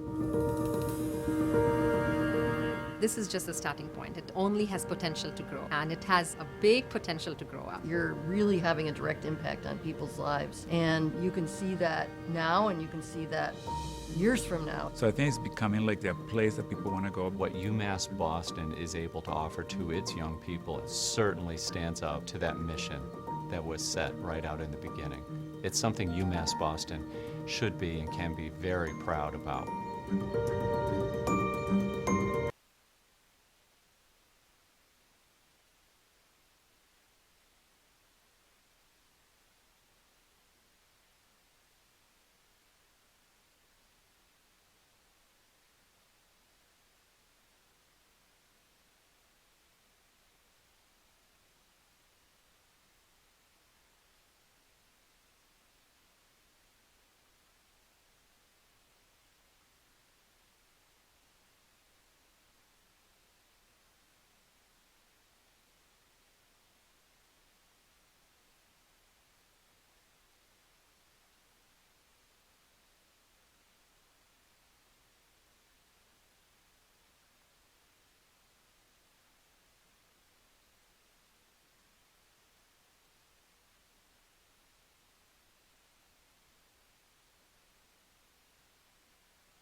Welcome back to the Clark Athletic Center. We take a look at team stats here through the first half. And Gigi, what stands out to you here so far? I mean, free throws shooting 80 against 47. That's huge. Turnovers as well, 8 and 3. And especially when you're talking about turnovers, you talk about the points off of turnovers. Keene State scored 13 points off their turnovers to UMass Boston's 4. Also, don't forget 28 points in the paint for the Owls, just 18 at the Beacons. Yeah, exactly. And I think that the Beacons, as you heard Coach Harris say there, they got to start converting a little bit more on free throws, and they got to run a little better. It's going to be a fast-paced game, and I think that's exactly, you nailed it on the head right there. You said it perfectly. And we will take a look now at the individual leaders here through the first half. A lot of James Nosey, a lot of Ty Nichols on that Keene State side. Nosey leading the game with 13 points. Charlie Mitchell with 11. Next highest leading scorer, though, for the Beacons only has 5. Yeah, and that's what we saw in the Keene State women's game. A huge 12-point difference between their leading scorer and their secondary scoring, and you see that same thing here for the Beacons. Dason Sinelli leads his team in rebounds with 4, and he's one of, he's not necessarily their go-to post player. And you heard Coach Harris say at the halftime interview that, his guards are playing a little bit better than his forwards are, and sometimes you got to roll with a little bit of a smaller lineup in certain situations, and I think that that's going to be the case here in the second half. Yep, now we take a look at some highlights from the opening 20 minutes. Easy Dumlin on the assignment. Mitchell drives, looking for contact, can't get it, but he gets a pair. Mitchell collects. Mitchell drives, looking for something. He gets 2. Almost stepped on the midline. Prito drives the lane, leaves it for Nosey. Lays it up and in. So we were talking about pre-game. Boyd's going to drive it, leaves it for Monroe. Boyd takes a dip. Monroe, it's stolen away by Prito. It's a foot race. Prito and Sinelli. Prito wins. Dason Sinelli. Sinelli inside to Javaris Hill. Behind the back pass. Monroe, he traveled. He walks. Man, that would have been a great. Sinelli gets a pick, has some space, floats it, makes it. He's just that good. Looking for a foul, not getting anything. Nichols on the ball, draws the double. Roundtree. Santoro, he got it. Charles Mitchell, he got it. Floats it off the glass, can't get it to go. Nichols, long bounce pass to Mahone. And that was Mahone. Entry pass to Nichols. Nichols, goes right over Charlie Mitchell. He is just that. Minutes left in the first half. There's a steal by Mahone. Mahone races Sanchez. Prito! 1 and none, but a rebound to Javaris Hill. Hill lays it up at the cup, lays it in. As Prito drives the lane, skips it inside. Swatted away. All right, Nosey over to Nichols. Nichols up to Olsen. He gets that to go. Timeout. 30 seconds.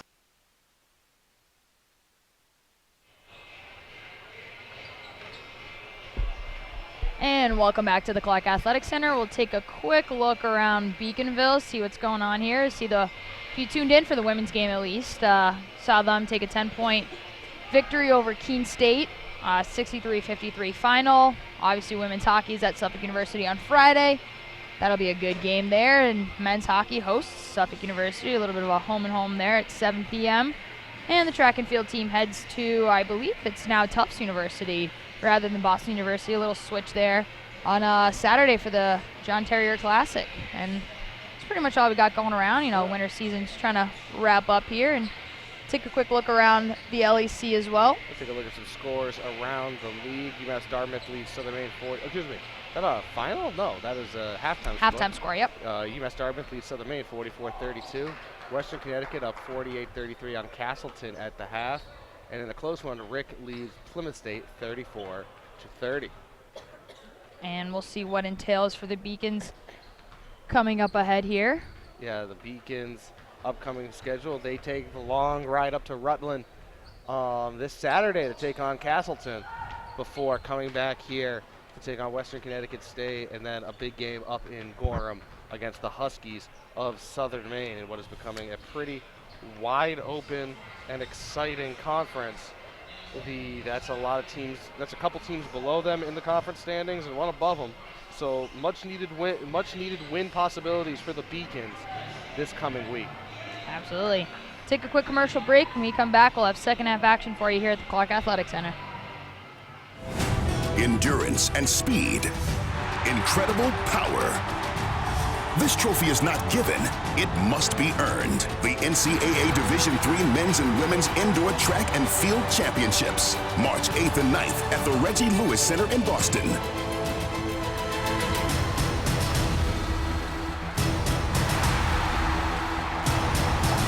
Visit ncaa.com/tickets to secure your seats today. I'm a Division III student athlete, and I know how powerful words can be. The term gay doesn't mean stupid, lame, or less than. So I pledge to speak up if I hear the term gay used in a derogatory way or any other homophobic terms. If you can play in Division III. I'm a Division III student athlete, and my teammates unconditionally accepted me as part of their family. So now I pledge to do the same for others. If you can play in Division III.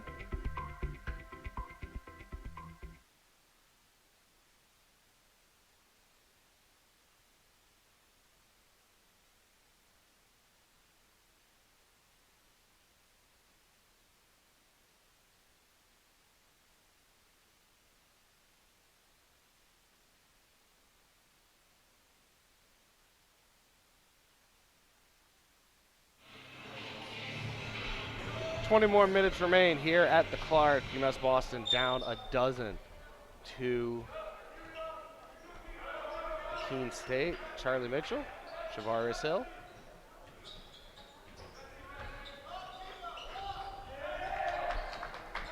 And Boyd immediately loses it to Easy Dumlin.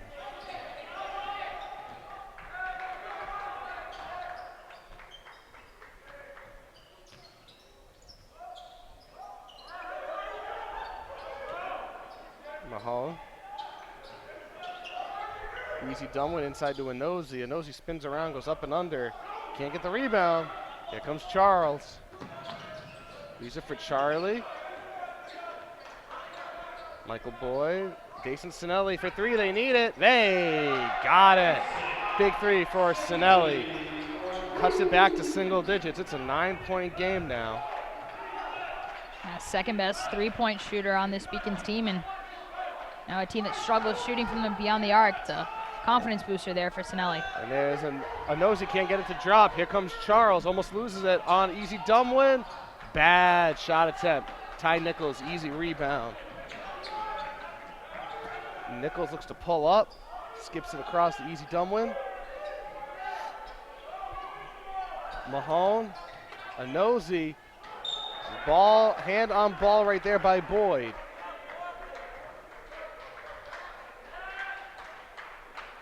Shavaris Hill clapping in the face of Inozi. Nichols spins around, floats. Can't get it to go. Rebound to Nichols, gets another crack. This one drops. 13 for the star of the show. We're back up to 11.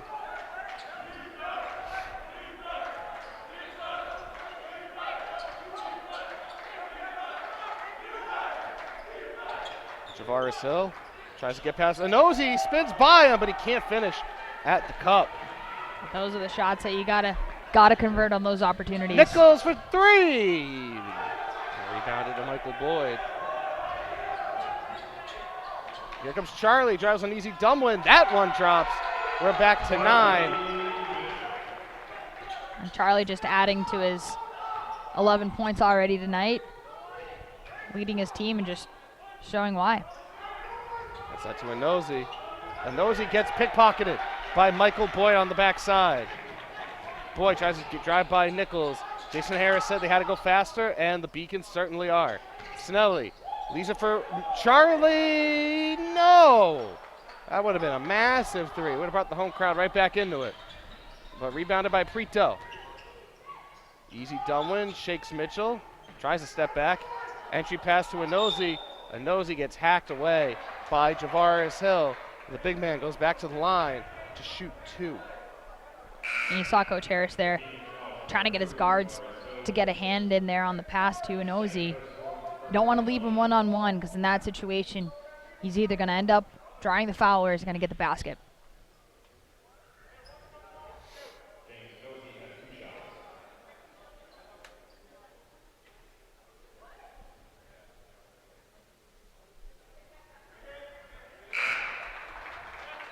First one goes for Inozi. And Arnozzi is a guy who's going to make you pay for putting him at the charity stripe. I mean, 70% overall from the free throw line, and tonight he's already 5 of 6. Takes his time. A lot of backspin on the shot. Very well done. He knows how to play that position and play it well. He steps off for Olsen.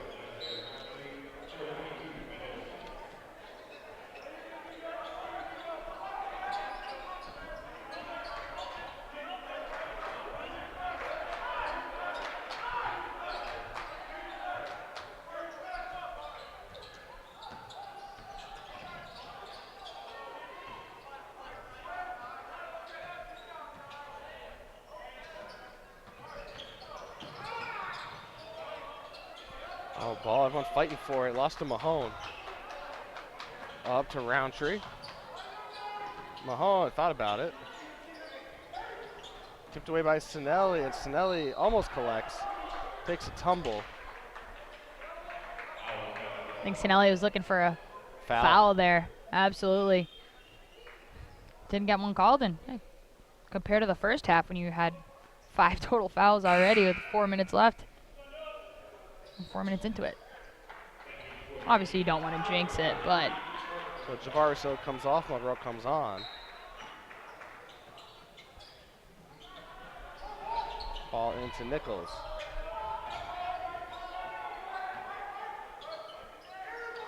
Olsen, Nichols. Prito, no, can't get it to go. Charlie Mitchell able to get the rebound. Oh! Didn't see Roundtree. Roundtree goes right through Mitchell and picks up a charge call. A really, really late charge call. Saw that happen a lot in the women's game, and you see it again, and I think what Roundtree was complaining at was that Mitchell was in the restricted area. Yeah. I was wondering how that could ever be a foul. I mean, you saw Mitchell go down really quick there on that shot attempt, and still, being in the restricted area, you can see why Roundtree was upset with that. Sinelli to Boyd. Boyd tries to drive on Nichols, goes over him. Tried to kiss the glass, and a foul on the floor on Olsen. So 2 quick ones on the Owls right there. Sinelli. And offensive foul right there. It's going to be an offensive foul on Monroe, which takes us to our first timeout of the second half. Keene 46, Beacons 35. You're watching the Beacons Broadcast Network.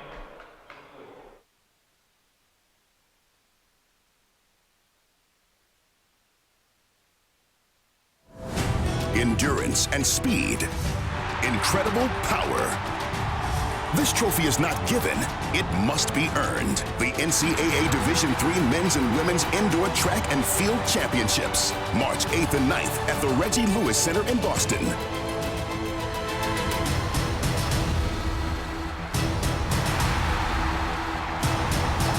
Visit ncaa.com/tickets to secure your seats today.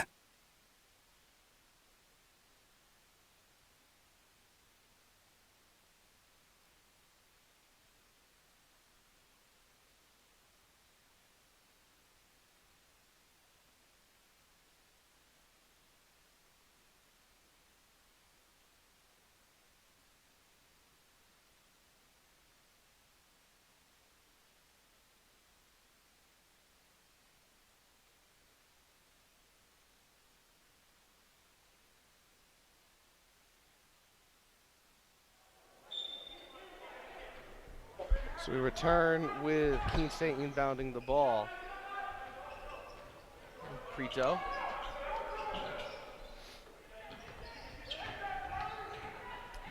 Nice drive by Roundtree and a block right there. Goes against Charles Mitchell. And Roundtree will shoot a pair.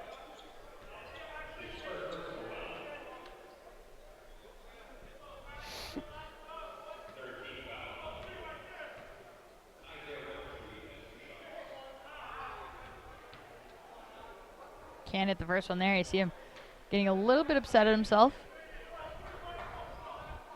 Trying to get his first points of the game. He's already got 2 fouls on him as well.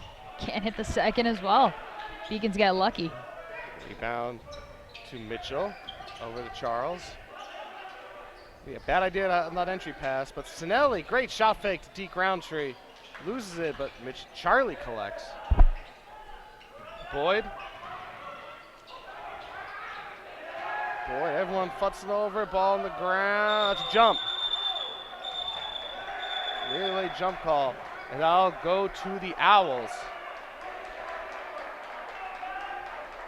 A little jawing happening there between a couple of players. I mean, hey, it's basketball. You're going to get physical. It's going to happen. Refs trying to keep it clean. And nonetheless, possession remains with the Owls.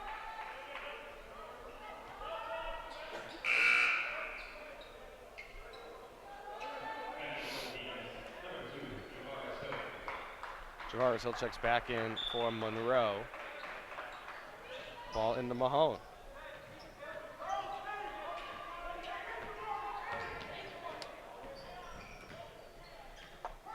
Olsen. Prito.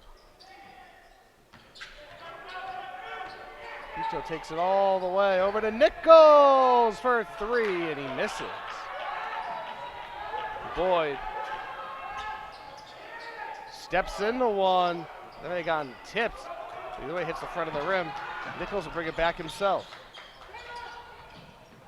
Nichols goes through everyone, gets the contact on Hill, and the senior gets to the line. It'll be 4th foul on the Beacons. It's 3rd on Hill, and Nichols will shoot 2. And Nichols just his ability to just dribble through anyone and everyone and still get up and draw the contact there. I mean, that's great expertise by the senior.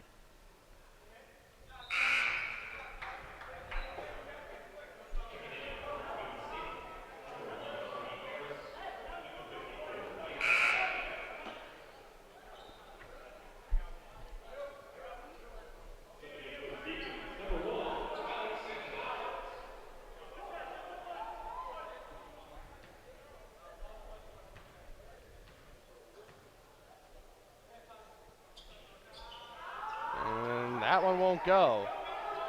Sinelli will bring it up, push it to Boyd. Boyd to Javaris Hill, sends it right off his shin. Prito.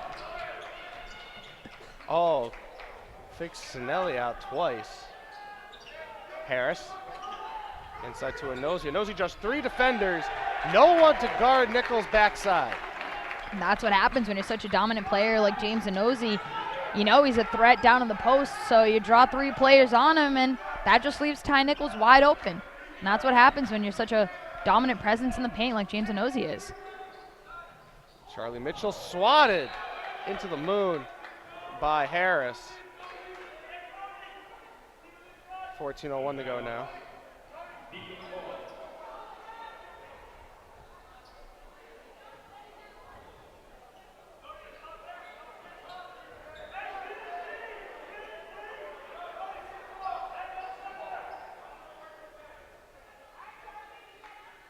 Getting a little bit of a stoppage here. I think the Beacons bench might have gotten a warning or something. Boyd thinking about it. And it's about 3 people that snuck inside. It's going to be a 4th foul on Mahone for getting a piece of the wrist of Michael Boyd.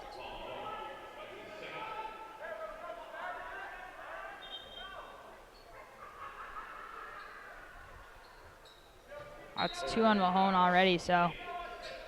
Inside to Sinelli, gets that to go. Sinelli snuck through the Keene defense, and Mitchell found him on the inbound. We're back to a dozen. The Beacons unable to get it closer than 9. Anozi, no, looks it over to Harris. Short on the 3, but he gets a long rebound. Anozi inside to Harris. Nichols drives it on Boy over Sinelli. We're back to 14. Well, the Beacons have the edge when it comes to rebounding, 29-25. But man, the points in the paint, 32-22 in favor of the Owls. And you see right there why. Alex Sanchez underhands it, gets punched out, and that goes the other way. Easy dumb win, and Santoro check back in.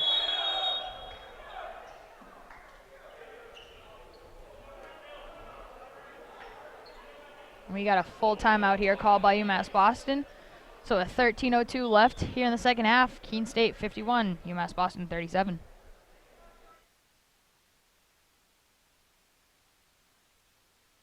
Division III allows you to give yourself to other things. Having that free time allows me to pursue the things that I want to pursue. Division III athletics affords students the opportunity to, engage in the other interests in their campus and in their lives outside of that sport. It allows you to just be able to do everything you want to do. I wouldn't change it for the world.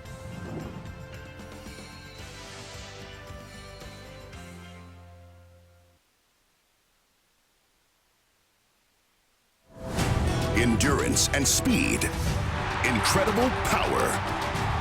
This trophy is not given, it must be earned. The NCAA Division III Men's and Women's Indoor Track and Field Championships, March 8th and 9th at the Reggie Lewis Center in Boston.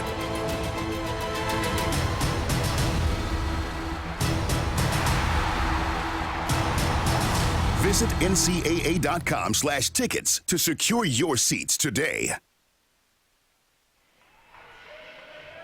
Back inside the Clark Athletics Center, I'm Mike Abelson alongside Gigi Braga. 14-point game. Keene State leads the Beacons.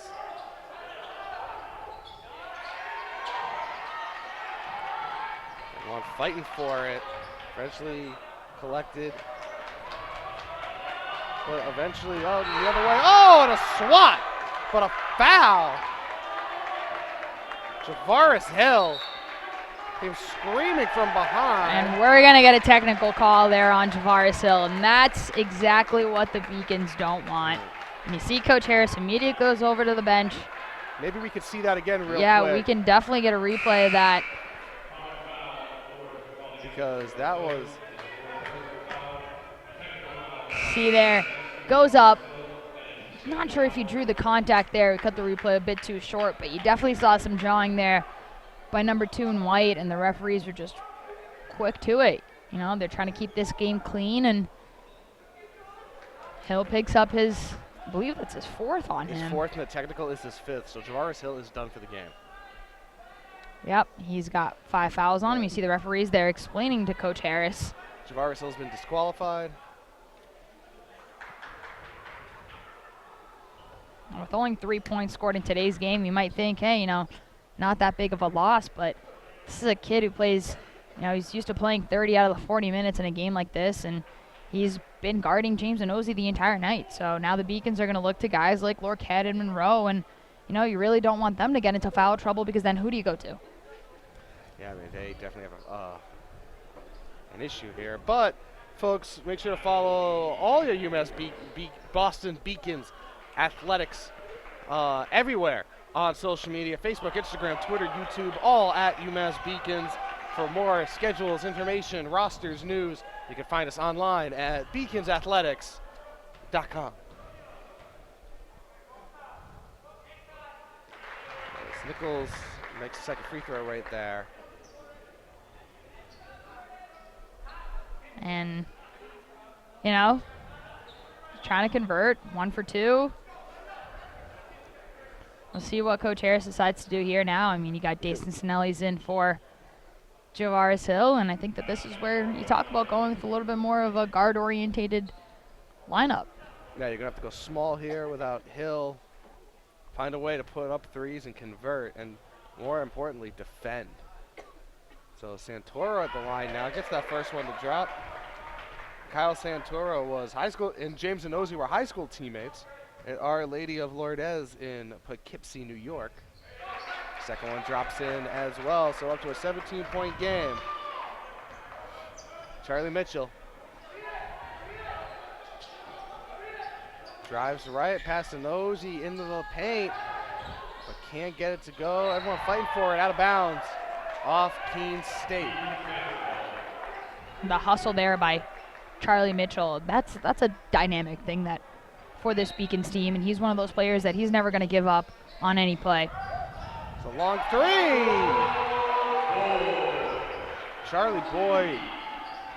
Michael Boyd, huge triple for the Beacons. 14-point game now. But again, UMass Boston has not been able to consistently defend. He's Dumlin. Nichols goes by Charlie Mitchell, goes by Michael Boyd, leaves it for Nosey. Sinelli getting lucky there, not drawing that foul, because Nosey went right up and fooled him on the fake there first. Got Sinelli to bite.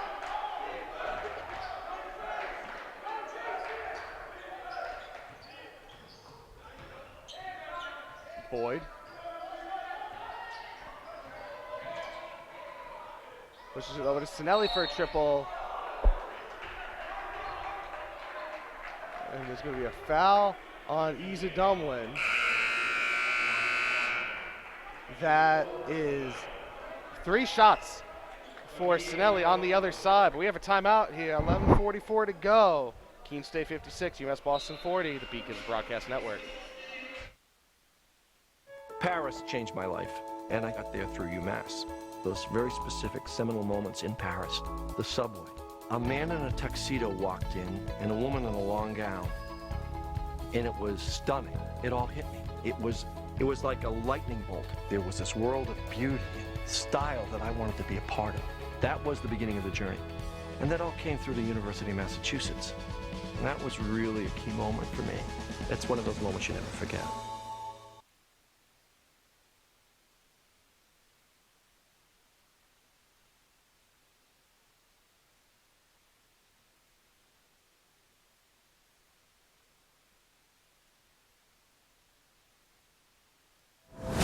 Endurance and speed, incredible power.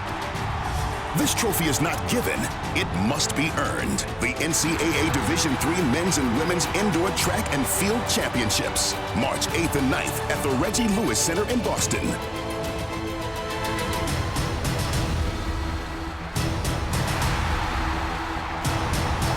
Visit ncaa.com/tickets to secure your seats today.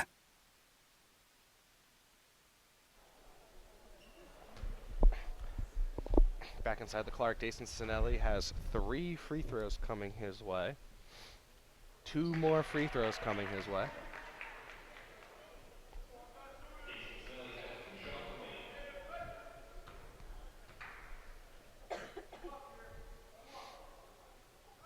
Two for 2 for Sinelli. One of 5 juniors on this squad, no seniors on this Beacons team. 2 for 3, but a rebound by Lorquette leaves it for Charlie Mitchell. He gets it.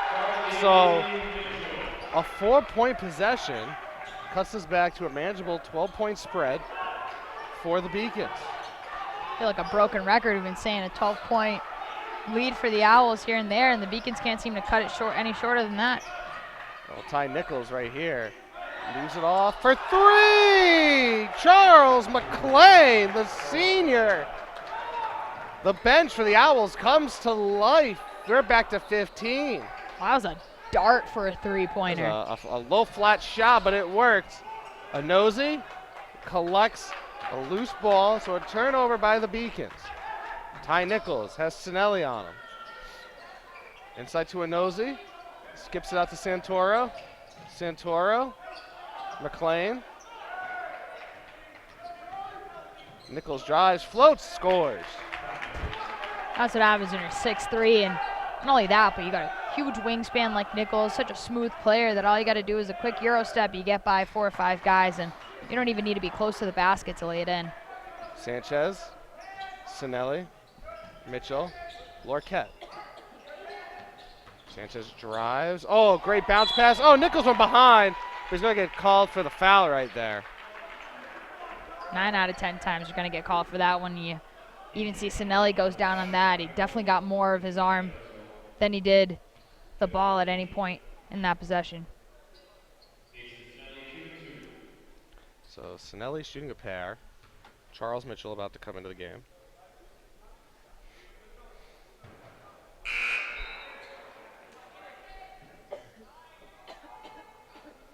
And Alex Andrews will take a seat.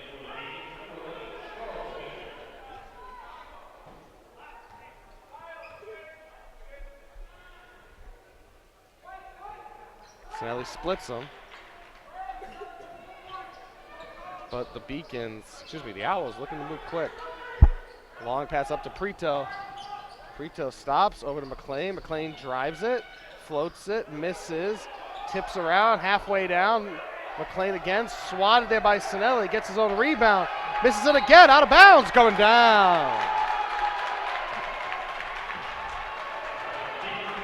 Even though Keene State doesn't get the basket there, they just super hyped about that play. And you see their bench has a lot more energy than the Beacons bench does. And I mean, that's what you get when you got a 16-point lead.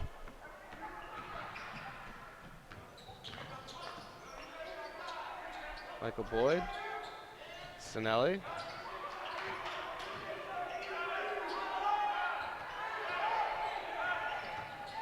Boyd, no. Sinelli, offensive rebound, but the Beacons need points. Boyd skips over to Charles. Charles Mitchell has an open three. They need this. It's too short. And Nosey, a magnet for the ball off the rim. Santoro, no. There's a foul on the floor on Boyd for hooking an arm around McLean, and that sends the Owls into the bonus. And I mean, a fourth of this game still left to play. He got a little shy in 10 minutes for this game, and the Owls are going to keep attacking the hoop.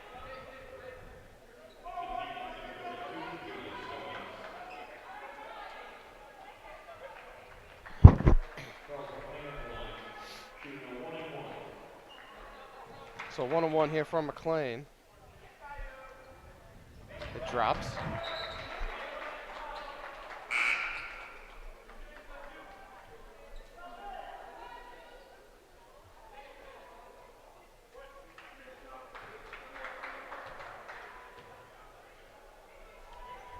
He makes both.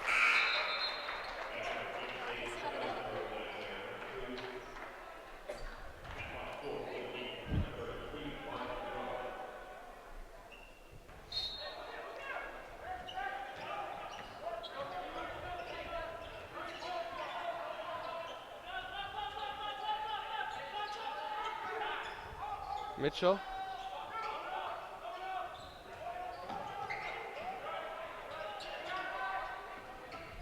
Charlie Mitchell drives it.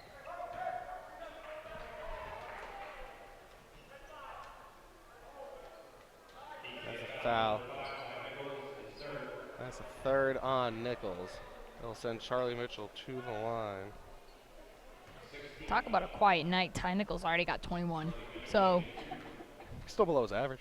Below his average of 27.6, but we still got 8:53 left, so I mean, pretty confident he he'll could go over potentially that. put in the quietest 30 points you may ever see. Oh. Charlie's trying to catch up to him. He's got 16 so far.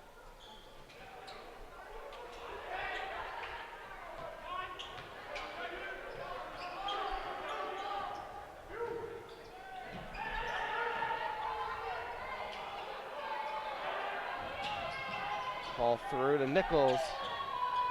Nichols, little Meadowlark Lemon right there. Everyone on top of each other.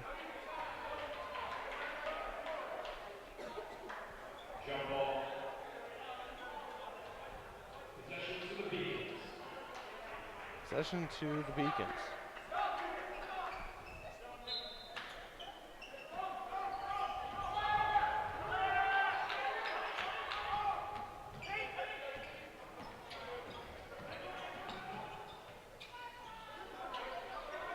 Oh, Goins gets it poked away. And Nichols has it. Prito.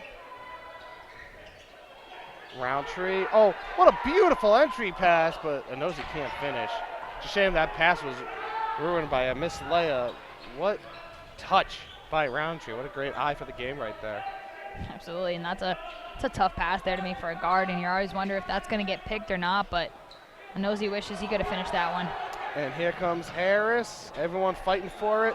Mitchell took a hard knock against Roundtree. Yeah, you saw him, his face went right into Roundtree's knees. And we will see how Charlie's doing on the other side of this break. 63-46 Keene. You're watching the Beacons Broadcast Network.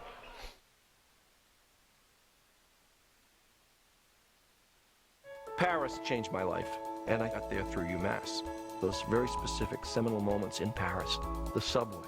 A man in a tuxedo walked in, and a woman in a long gown. And it was stunning. It all hit me. It was like a lightning bolt. There was this world of beauty and style that I wanted to be a part of. That was the beginning of the journey. And that all came through the University of Massachusetts. And that was really a key moment for me. That's one of those moments you never forget.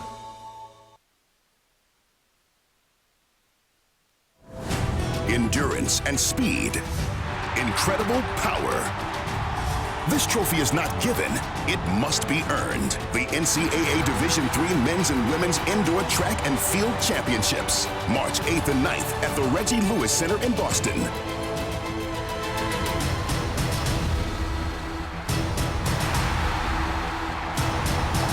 Visit ncaa.com/tickets to secure your seats today.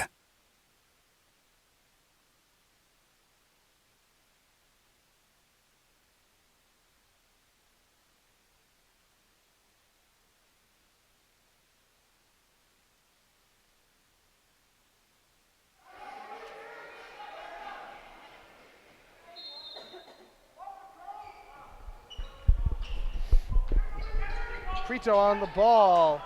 It's touched away.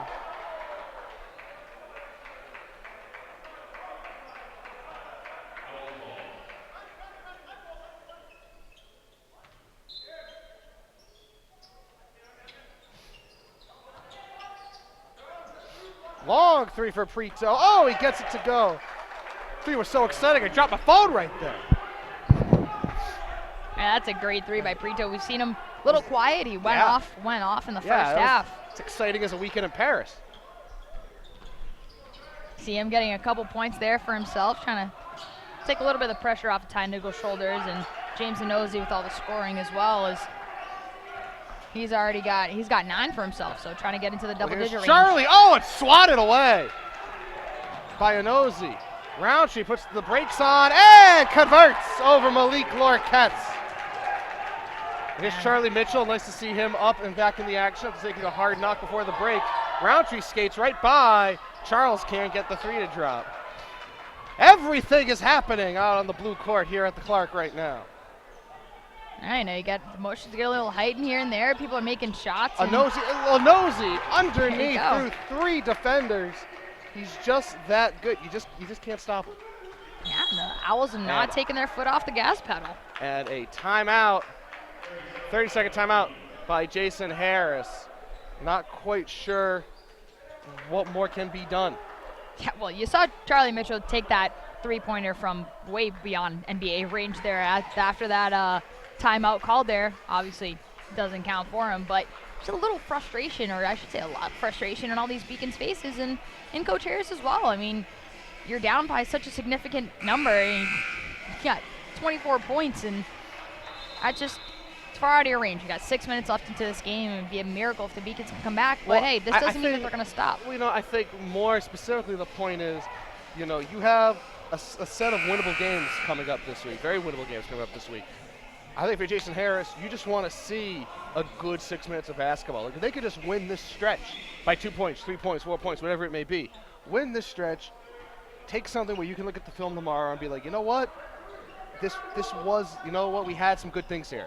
Some things that we could build on going into that game at Castleton, going into the week against Western. He always talks about his team competing, and I think you hit it perfectly, that he just wants to see his guys compete. And as every coach, that's what you want to do. I mean, you're down by a significant margin, but that doesn't mean that you're just going to give up on this play and, you know, let them score 30, 40 on you.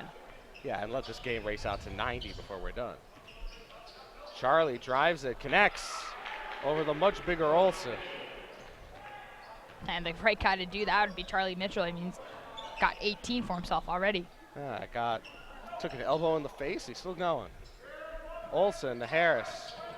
Nichols calling out directions from the low block. Mahone. Olsen. Mahone.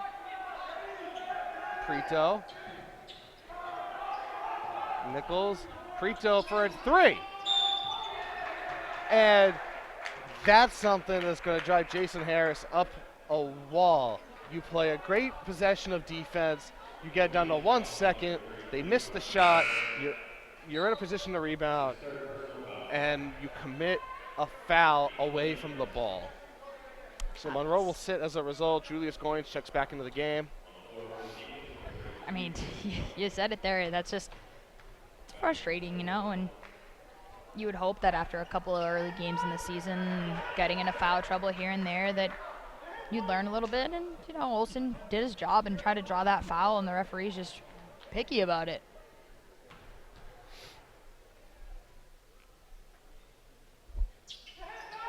Olsen converts 2 times, 72 to 48.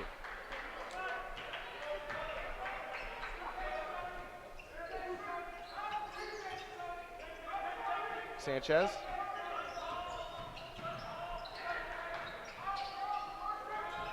Mitchell over to Charlie. Charlie drives into some space, goes up and over Harris. I think that's 20 now. That's 20 for him, and why not? I mean, trying to cut real close to Ty Nichols' 21. I mean, hey, why not Charlie Mitchell be the leading scorer in today's game? Harris, long 3. Rebound to Malik Lorquette. Charles to the nets. 3 points. And now they cut it to 18. There you go. That's what you talk about. You want to see a team compete. And, you know, Charles Mitchell's already got 2 3-pointers in today's game, and you know he's going to shoot. He loves to take his shots, even if they're not falling on a certain night. You know, he's not going to be the guy who stops shooting his 3-pointers. Oh, big 3 there from Prito in the corner. Timeout, Keene State. Be a 30. There's going to be a lot of substitutions for the Owls coming out of the timeout. These two teams met last year in the conference semis. The Owls taking down the Beacons 95-84 to get to the conference final against Eastern Connecticut down in Willimantic. Game eventually won by ECSU. I believe they even made it to the the Final Four? They made the Elite 8 2 years ago. The Elite 8, there you go. They ran into eventual national champions Babson down in Wellesley. That was a phenomenal Babson team. Led by career 2,600-point scorer Joey Flannery, who was one hell of a time to watch down in Wellesley. But the Beavers have come back down to earth. A lot of good D3 basketball in New England this year, as there is every year. Probably the best teams this year are WPI, Middlebury, and Williams, although Keene State would like a say. There's a 3 by Alex Sanchez. That drops in. Sanchez has been really quiet tonight, not getting as many minutes as he has been, but still being able to produce offensively. And defensively, I might add, Sanchez. Drawing that turnover. Charles! I can't get that one to drop. Olsen sends it over, up to Easy Dumwin. There's Chichon. Oh, inside Olsen, no one there, but Lorquette arrives with the swat. Nichols tries to Euro over. No. Rebound, Easy Dumwin. Out to McLean, another 3. That one's long. Rebound by Lorquette, and Chicon is going to pick up the foul right there. Yeah, I mean, he was hacked in all sorts of different ways. There were about 4 to 6 arms up in the air, trying to get a hand there on Lorquette. And that will take us to our final break of the game. 3:40 to go. Keene 75, Beacons 56. You're watching the Beacons Broadcast Network.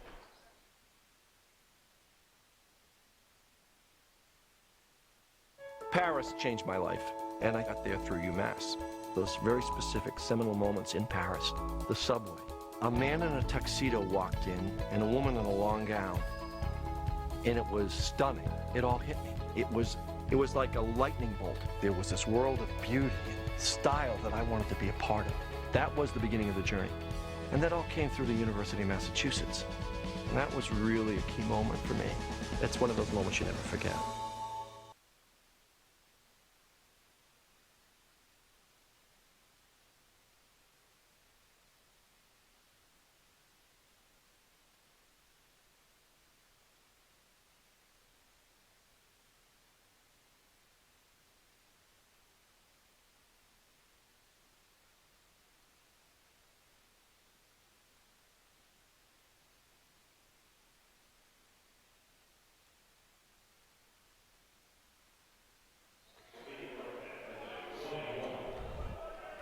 Mazyck Larquette shooting a 1-and-1 here for the Beacons. First one short, rebounded to Easy Dumlin. Nichols had Charlie Mitchell tied up in him, no whistle either way. Nichols into Olsen. Nichols tried to go for a backdoor cut, nothing doing. Easy Dumlin, back to Olsen, long two. Goes a little over everything. Goins collects, leaves it for Charlie.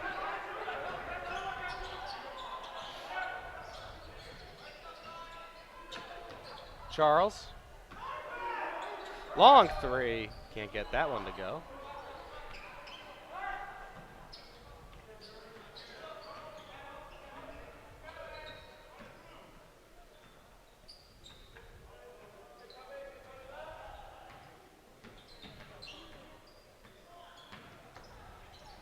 Easy Dumlin misses that one. Rebound by Olsen, lays it right up at the cup. No! Spins out. Larquette gets the rebound.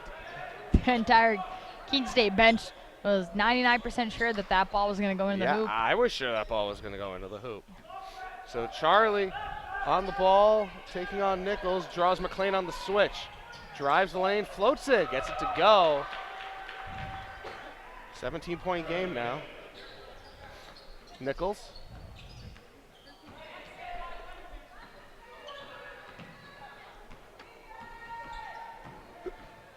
Nichols drives on Charles, backhands it in. That's a beautiful move there by Nichols, just taking up time in the shot clock and ends it there with a nice basket. And a charge on Larquette, drawn by McLean. Gonna have a few new faces coming in as benches get emptied, although Nosey does return. Josh DeGrenier comes in. The first appearances for Kareem Octavian and Yancey St. Germain.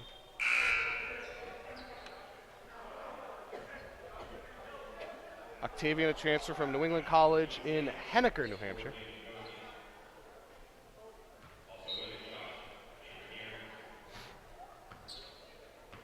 Just about 20 minutes west of Manchester. Cheechin. Oh, there's a steal by Goins. Goins leaves it for Charles. Charles drives the cup himself. It's a nice unselfish play there by Julius Goins. Could have had the one-on-one opportunity. Realized that he actually had a two-on-one. Drops it back there for Charles. And Octavian sends it up for Charles. Can he get there? He tries to save it off the backboard. Can't collect. A little too much there by St. Germain. Gotta respect the hustle though by Mitchell to try to get that. Just not a friendly bounce there from the backboard. Zilu in the game for the first time for the Beacons. 6'3" freshman from Boston. Matt Montenario entering as well for the Beacons. Trying to get a couple of fresh faces in here. 6 freshmen and 5 sophomores on this Beacons team. If they can coalesce and stay together for the next few years, this team could be a force to deal with in a couple of seasons in the Little East and National. Harris drives the lane, short. Octavian, St. Germain with the rebound. Up to Goins, who finishes. Good finish there by Julius Goins. Good look there by St. Germain and just realized that they had the odd man rush. Harris They're just spinning it around now. Playing, and he travels. Yeah, he knew Slid it the as left soon as foot, and he may have rolled the ankle. You don't want to see that, but I think he pretty much knew it as soon as he went up for that. Just a little indecisive there with the play. So 40 seconds remain. St. Germain drives over to Octavian. St. Germain puts up the 3. He misses everything. Goins tried to keep it in, thought he did. Got to question shot selection there by Yancey St. Germain. Had 15 seconds left on the shot clock. Want to get yourself a couple of points, but just missing everything there on that play. And all the Owls have to do is bring it over the midline and just salt this one away. Final score will be Keene State 77, Deacon 62. That gives Keene a sweep of the season series. Interestingly enough, in the first matchup, the Beacons scored 77 and lost by the same amount, 15 points. So final score here, Keene State 77, Beacon 62. We'll step aside here on the Beacons Broadcast Network. We'll come back with Beacons head coach Jason Harris.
We're here courtside with UMass Boston head coach Jason Harris. And Jason, were you pleased with your team's performance in the final 20 as compared to the opening 20?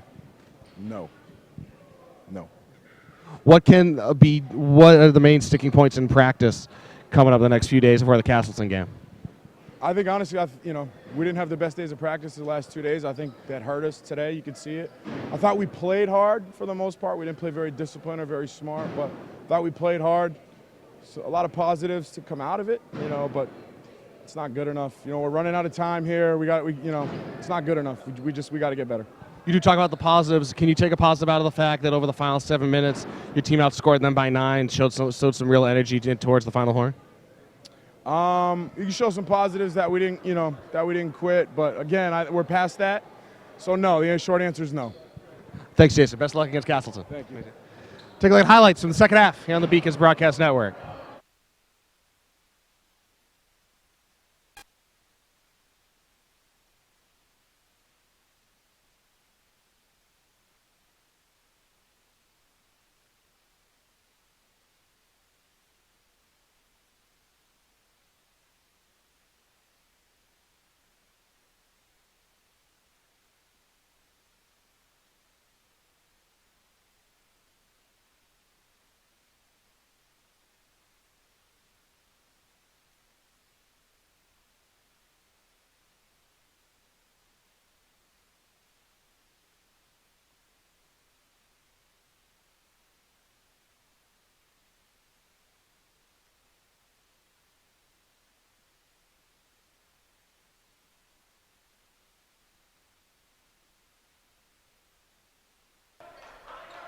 Michael Boyd, Jason Sinelli for 3. They need it. They got it.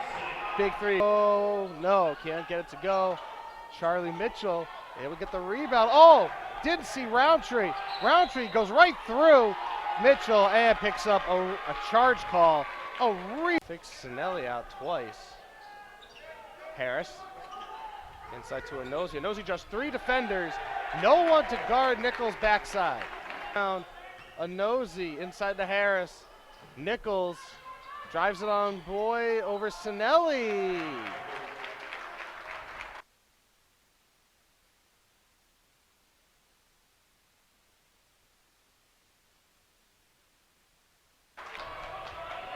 But eventually, oh, what a swat! But for this Beacons team, and he's one of those players that he's never going to give up on. Seniors on.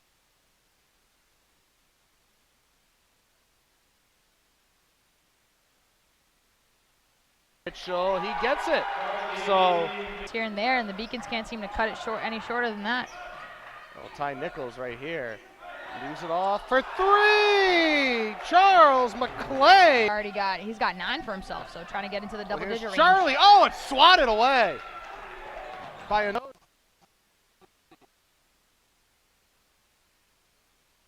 Roundtree puts the brakes on and converts over Malik Lord. Mitchell over to Charlie. Charlie drives into some space. Goes up and over Harris. I think that's 20 now. That's 20 for him. And Charles to the nets. 3 points.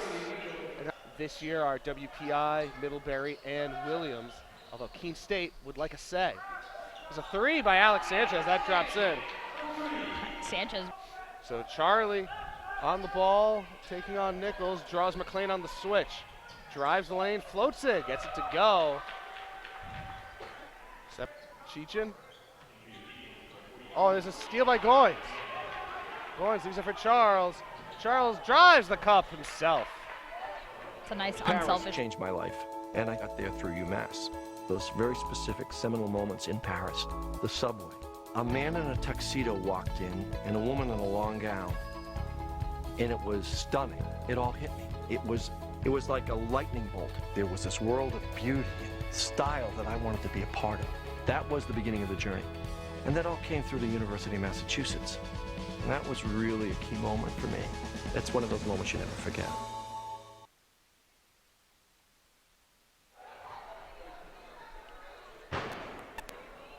We get set now to wrap this one up tonight here from the Clark. You take a look first at team stats here from this basketball game. Field goal percentage relatively the same, but free throw percentage definitely stands out, as does the turnovers.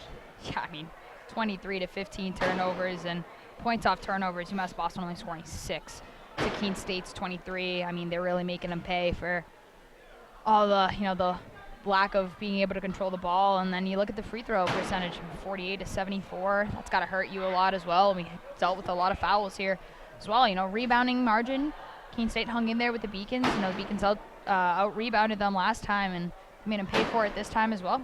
And now we take a look at individual leaders. As I said before the game, it begins with Ty. It ends with Nichols. He had a game-high 23 points to go with a game-high 6 assists. James Inozi, a double-double, 19 points, 10 rebounds for Keene State. On the other side, UMass Boston, Charlie Mitchell with 22, his twin brother Charles with 10. Dason Sinelli, the team leader, with 6 rebounds. But really, it was the Nichols and Inozi show tonight. Yeah, and I mean, you got to credit Charlie Mitchell scoring 22 points. I mean, that's huge for him. But then again, you talk about the huge gap. I mean, 12-point gap between your leading scorer and your secondary scorer, and no other Beacon was in double digits except for the Mitchell twins. And that's, it's a little disappointing, for their offense that they run, and guys like, Michael Boyd and Javaris Hill, who, at some points where your team's leading scorers aren't producing as much, and that's got to hurt. It's going to hurt their team. And, as we mentioned, Ty Nichols is an amazing scorer.